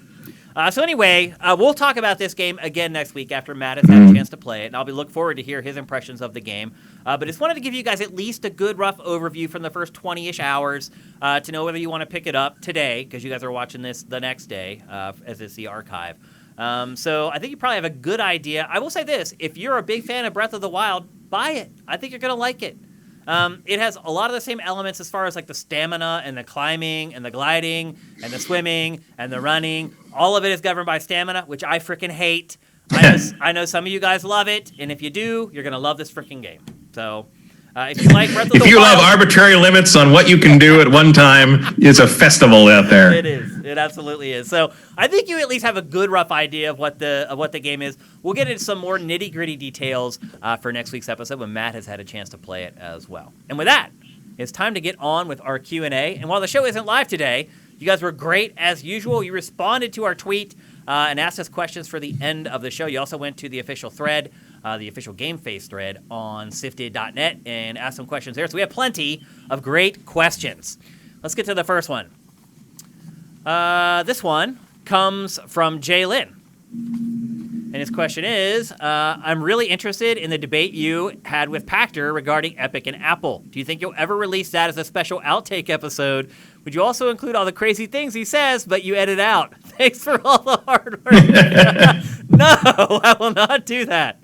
I would definitely not do that. And if I were to do that, there would never be another episode of Pachter Factor. So, no, that is definitely not going to happen. The funny thing, too, is that a lot of times Pachter doesn't even tell me to, like, cut stuff out that I know I should cut out. And then sometimes he'll have an epiphany, like 2 days later, and he'll text me or he'll call me, and he'll remember some random thing he said. And we record for, like, 3 hours. And he'll remember some random thing he said or some way that he said it. And he'll be like, I'm not sure that was okay. Can you go and check that and make sure? Like, and it'll be exactly where he said it was. He's like, probably like 2 hours and like 10 minutes. And I'll go and right there it'll be. It's so crazy. But no, I'm not. The stuff that Pachter and I say to each other in private, it's private. It's between he and I. We have, like, while we're recording the show, we hold a conversation, like a dialogue, a back and forth. Like, he finishes an episode, and we'll just strike back up the dialogue.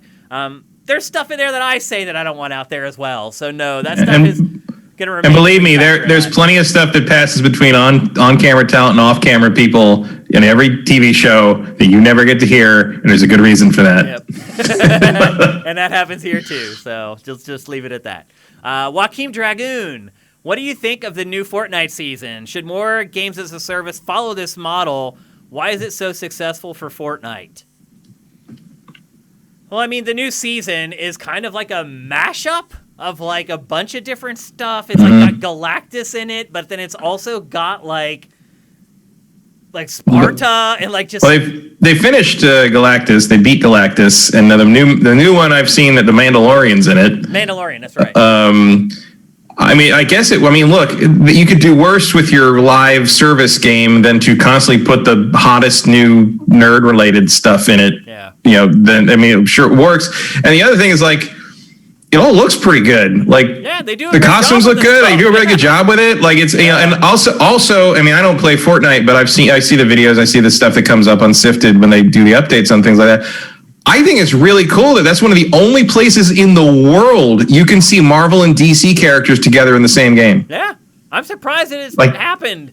Yeah, that's pretty nice. You've got Iron Man and Batman right there next to each other in the costume thing. I mean, that's cool. I'm into it. Yeah, I think they're doing a great job with Fortnite. Yeah. I mean, I don't like Epic, what it's doing as a company recently, but right, but the people making the Fortnite stuff are not those people, so happy to support that. There's no one better. That's why Fortnite is what it is. So I think they're doing a great job.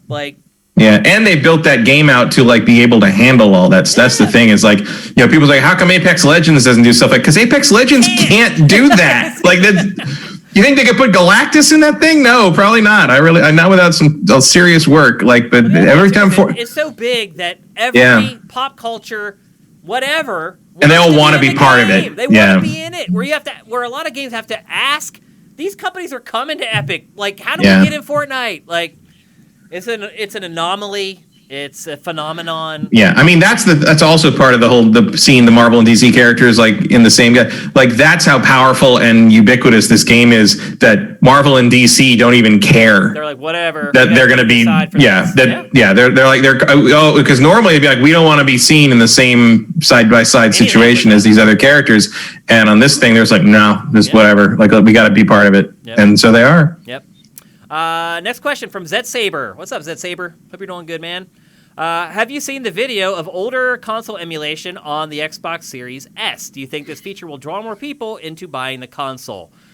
So he's referring to, we curated a video this week from the Modern Vintage Gamer, where he showed off like PS2 emulation running on Xbox Series S. But to answer your question, no, emulation is never going to move the needle. Not enough people care. I know a lot of people will say that like the PSP only stayed alive because of homebrew, or the Vita only stayed alive. Well, except it didn't, did it? Right, but what is alive? Alive means that you still played it. It doesn't mean that anyone was buying it or buying games for it. No. Alive means that you still used it. That's it. And also, like, there's a non-zero chance that Microsoft is going to shut that down.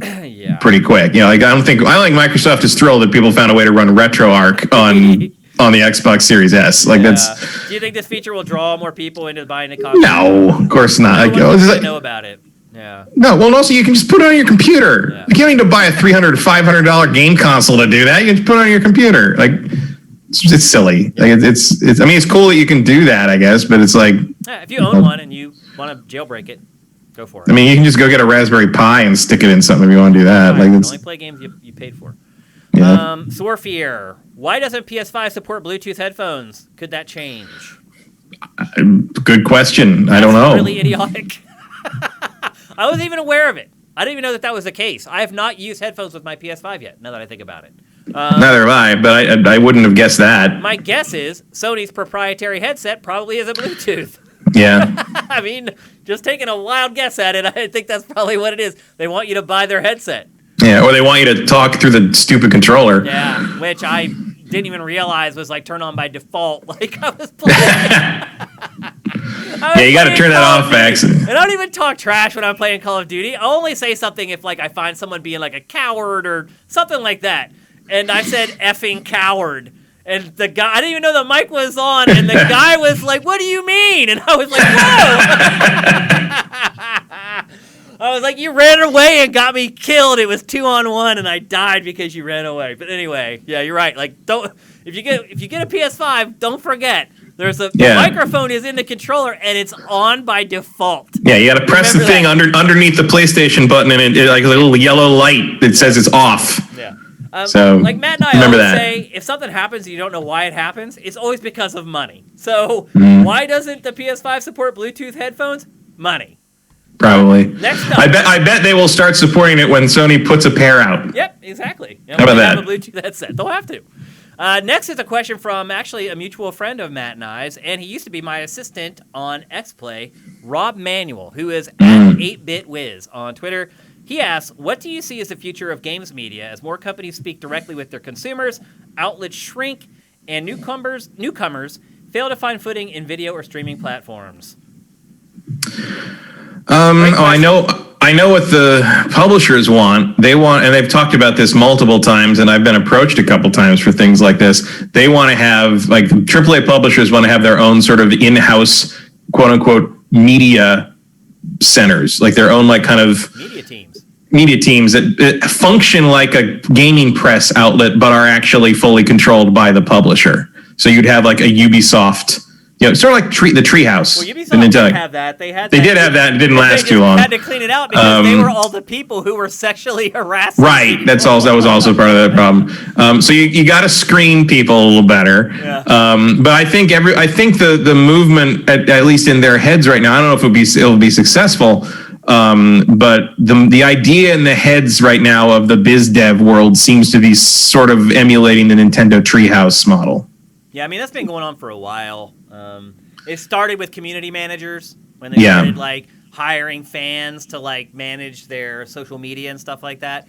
And it has just grown into, and Matt's right, like a lot of ex-games journalists, this is the job that they have now, is they work as a press person internally. Matt Casamassina, when he left IGN, everyone's like, where did he went to Apple, where he was Apple's in-house game reviewer, basically. And that's what he did. He like basically went and found stuff that was worth putting on the Apple Store. Yep. Like that was his job, was to go find content. And a lot of journalists... Pretty good work if you can get it, kids. There aren't a lot of jobs like that, though. No. And you want to see another... right, though. Outlets are shrinking. We just talked about the adpocalypse here on GameFace a few weeks ago. It's not gotten any better. In fact, it's gotten way worse. So outlets are going to shrink. They're going to get smaller.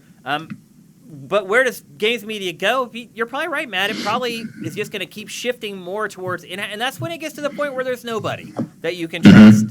I think as far as, like, people you can trust, where are you going to be able to find them? You're going to find them where you're finding them right now, on Patreon, on YouTube. IGN will probably be around until I die. Yeah. IGN is pretty bulletproof just because of how big they are and how many... IGN has managed to keep their editorial separate from their kind of paid content world. So like the twain don't really cross there. I just think they're too big to go away. A little bit. I mean, nothing's too big to go away, but IGN seems to have pretty much figured it out. Weeks, a month, you would have to do something monumentally stupid for that site to go away. If there's one thing we know in the game world, never say never. Well, there is that old saying. Probably not. I don't subscribe to this, but there is that old saying that fanboys always use: you can't spell ignorant without IGN. Well, they're still here, aren't they? They are, exactly. And I think they're going to stay here. Like, I think they will be here forever. The other guys, even GameSpot, I am not confident in at all. Yeah, and some of that just has nothing to do with their performance or behavior. It's entirely how the ad stuff works and how the corporate mega structures that own them decide to arbitrarily shut down or keep. Yeah, I mean, they're basically owned by a hedge fund now. GameSpot is like they don't. Hedge funds don't care about artistry. Like you want to look. You look forward far enough, like the most, the last remaining high-profile independent game journalist might be Keeley. Yeah. Which is, want to talk about dystopian. Or us. I mean, we're independent. We don't take any money from video game publishers. We don't take a penny. I've never taken a penny from a video game company ever on Sifted. So you're going to be able to find stuff, but you're also going to have to find people like me who are willing to stick it out, because a lot of people would have quit already, believe me. A lot of people would have quit many times over. But you need someone dedicated who thinks that this is what they want to do. Like, I didn't go, to work at GameSpot or G4 or Game Trailers to get a job working for publishers. This is what I want to do. And you're going to need people like that are going to help carry this forward. It's not going to be the people who are just like, it seems like a cool job. Maybe I'll find another cool job working there. Those people aren't going to last, and they're going to go away. And I think a lot of big publications... Or they're going to get more higher-paying jobs in other fields. End up working in one of these media, working in-house for one of the publishers. Yeah. I mean, those are the people they want. So, and it makes sense. You want people who are irrationally overjoyed over products. So... Yeah, and you've got... I mean, there's still... Every once in a while, someone tries the old model. I mean, like the return of G4 is going to be, certainly going to have that same thing of, like...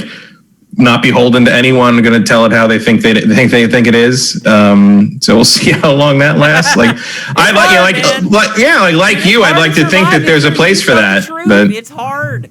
It's easy to pander to people and know what they want. You just tell them what they want, and people are like, it's so funny. Like, I don't even know if people realize that they're being pandered to. One, I don't know if they care too. I think some people are just like, sure, pander to me. That's what I want. Well, I think you're back to your bubble. Yeah, it is. Again. The conversation went full circle. Yep. And I wasn't going to say it, but you did it for me. So, anyway, I think we took too long answering that, but it was a great question. Thanks, Rob. Hope you're doing well, man. Much love. Next up, from Biggs Villainous, pre-Cyberpunk Game of the Year. Any game that surprised you this year positively or negatively? I don't want to say that because that'll give away our Game of the Year runners up. So we won't answer the first part. But any game that surprised you this year positively or negatively, Matt? I mean, I think isn't that also one of our categories, most pleasant surprise? It is, actually. Try to pick your runner-up, maybe. I don't know. But I think a pleasant surprise this year, I think Spiritfarer. Okay. There were a lot of like Hades or like the indie stuff that popped out and Fall. I mean, I've never played Fall Guys, so I don't know. But I think but Fall Guys is part of that same thing. Like those indie games that come out and you're like, and it just sort of like is exactly what you need right then. Yep. And indie games do that more often and better than than AAA stuff tends to for me. I love AAA stuff, obviously, but like. Every once in a while, one of those indie games comes along that just like plugs the hole in my heart, and like Spiritfarer did that, Hades did that. You want to go back a couple of years, Forgotten Anne did that. Like that's the kind of stuff. Those are my favorite surprises every year. It's at least in this modern era of like kind of where indie games come from. I already told you some of the games I was pleasantly surprised by, negatively surprised by. Watch Dogs Legion. That is the game that stands out the most to me. I thought it was going to be one thing, and it was something else. I think negative surprise. You're probably still in Final Fantasy VII remake territory for me. Like, because I was sort of cautiously optimistic that like maybe this is what gets me like to get it about Final Fantasy VII, and it wasn't. Even just replaying Fallen Order this week, because Fallen Order does the thing where Cal has to scoot through narrow passageways a fair amount of time to like wait to get the loading out of the way, right? But in Fallen Order, he's like hopping over stuff and lifting BD1 with him and like kind of doing stuff and ducking under things. There's some character to it. And like Final Fantasy VII, it's just Cloud rigid against a wall like a PS2 character slowly inching his way along a concrete block, and it's just death. Yep. Yeah, like I will. Final Fantasy VII remake for you. I will bang that drum until the end of the year. Believe you me, until they try to make me play 15 again. Yep. Next from Arj Nike. I've got a PS5, but I also have a PS4 Pro. Is there any point in keeping my Pro anymore? No. Only if you got PT on it. That's it. That is the only reason. If you have PT and you downloaded it, that's it. Yeah, or you really want to play Robinson the Journey. It's one of the VR games that didn't work. If you have PT, that's it. Pretty much. Yeah. And honestly, you want to talk about selling something for money? PS4 with PT on it. Oh yeah. You put that on eBay. How much do you think you'll sell for, Matt? I don't know, but I guarantee you there are people who are nuts enough to pay absurd premium for that incredibly mediocre demo. Yeah, I said it. Like, I don't know why people freak out. I think it's the Firefly syndrome, where like, look, season 1 of Firefly was pretty good. Like, it was all right. But most of the reason people freak out and will not let go of that fucking TV series is because season 3 of Firefly was probably going to be amazing. And like PT's the same way. It's like, it's kind of a fine little demo-y thing, cool. But I think people are mostly just hanging on to like how awesome they think the game would have been. I saw some small fan sites reporting this week that Kojima is making Silent Hills. Yeah, I don't know. Like, look, the reputable site reported. I don't know about that. I will tell you pretty confidently that Silent Hill will be back in some form or another. Well, yeah, but I don't know if Kojima's working on it, and I certainly don't. I don't know. Maybe we're doomed to Kojima games having Norman Reedus in them forever now, but I hope not. Okay, last question from Raphael Michael, who did the art on our new shirts. After all this time spent with the new systems, what's your one biggest disappointment and biggest surprise in regards to each? You go first, Matt. I'm a little disappointed at how loud the PS5 is. I don't have the coil whine or the fan problem or anything, but I can hear it. Like when sound in load screen, kind of like when things get quiet or I'm switching between stuff or whatever, I can hear the fan on the PS5. Not like I would call Sony and say there's something wrong with the system, but I can hear it. The Xbox Series X, I can't hear anything. But put disc in the Series X, I hear that, the drive, but you're right, I hear nothing from it. So I watched a Blu-ray movie on the Series X for the first time this week. Speed Racer, for those who are curious, which is awesome. It is really good. I put it in. I can hear it when it like loads in. It's like, okay, loading the thing. After that, starting the movie, nothing. Like, well, mine was absolutely silent. Was an Xbox 360 disc or whatever. So I probably had to read everything to install stuff and everything. Yeah, but like you can obviously hear it go kind of through that drive thing. Right. Loaded the game. You can hear the drive thing go, but like it was obviously it was reading the disc to play the movie the whole time, and it was absolutely silent. So amazing.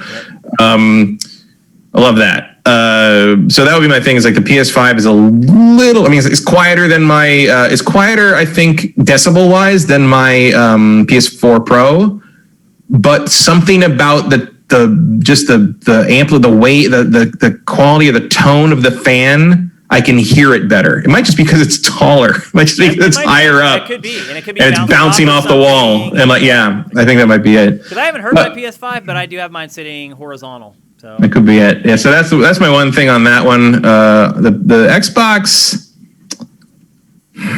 No games. There's nothing to play. Yeah, I mean, other than the lineup.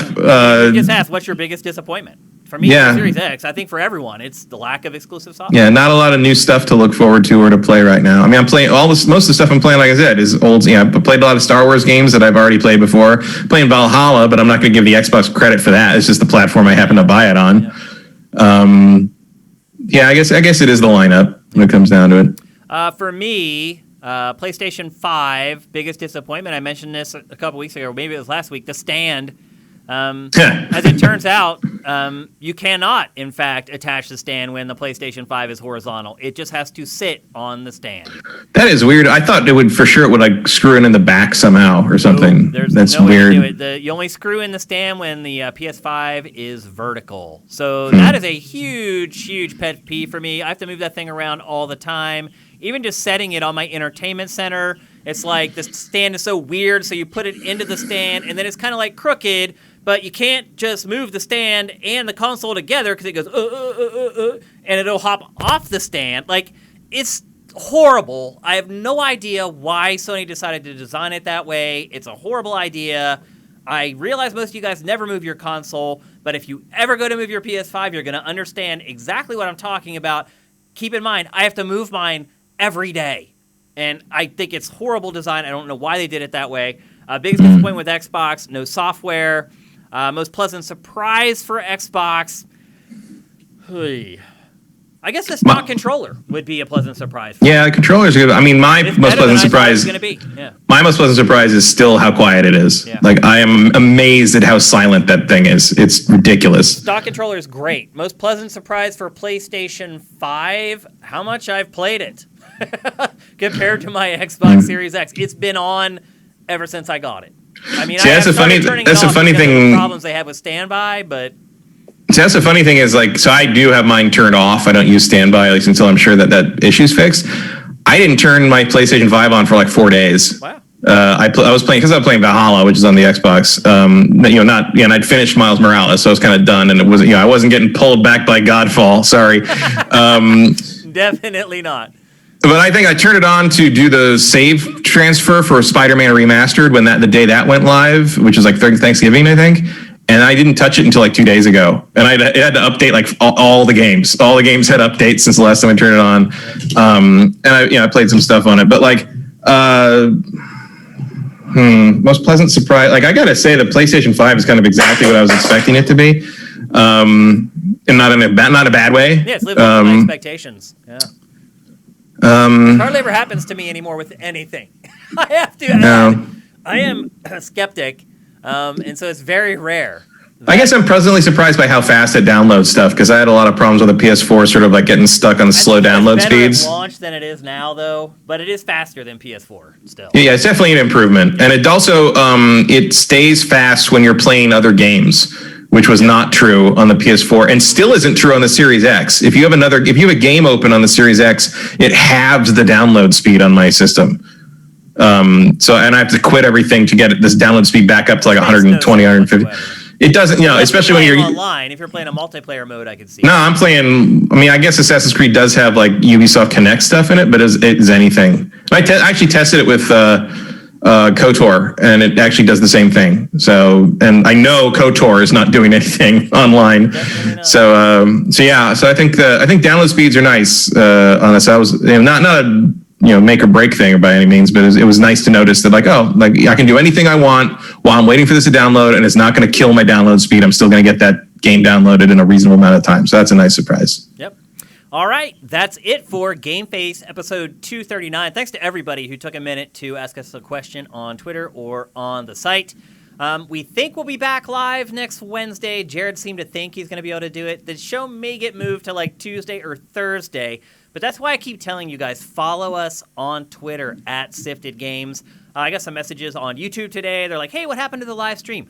If you followed us on Twitter at Sifted Games, you get all those alerts and you know what's going on. I'm sorry if any of you guys just went straight to Twitch today waiting for the show to start. I probably should have jumped in there and said something, but I was trying to prep for the show, blah, blah, blah. But anyway, follow us on Twitter at Sifted Games. You'll know exactly what's going on with everything we're doing. And while you're at it, you can follow me on Twitter at Dinfire, and you can find Matt on Twitter at MKyle. That's MKEIL. As I've mentioned over the last couple of weeks, our new shirts are live in the store. Sales are going very well. I did not get many of them, and they are running out fast. And I'm not trying to tell you guys to get you to buy them or whatever. I made sure I wasn't going to be stuck with shirts this time because I did not get any made. So I'm not worried about that. Yeah. I'm just telling you, his wife's coming back someday, and she don't want to see a lot of shirts. She's actually coming back in like an hour. I leave this recording to pick her up from the airport. So anyway, thank thank you guys for all your support. As you guys know, we are supported 100% by Patreon. If you're listening to this show anywhere on the internet and you want to support us, go to patreon.com/sifted. That's /SIFTD without the E. And as always, Matt and Jared hopefully will be back next week. We'll try to get I will be. What'd you say? I'll be back next week. I hope so. We do only have 2 more episodes left after this one for the year. We have next week, which is Cyberpunk episode, which I am very, very excited for. Well, except not, because I'm not going to be playing it by then. What do you mean? Comes out on the 10th. Oh. We'll see. And then we have our Game of the Year episode after that. So we're winding things down here real quick. We may have to stay a little bit nimble with Jared's schedule to try to get live streams. No matter what, we will make sure we do our Game of the Year episode live for you guys. I promise you that. Come hell or high water. We have to do it on a Saturday, but we'll make sure that we do our Game of the Year episode live for you guys. So on behalf of Matt, again, thanks for all your support, both on Patreon and with Twitch Prime. We couldn't do without you guys. GameFace is up and out.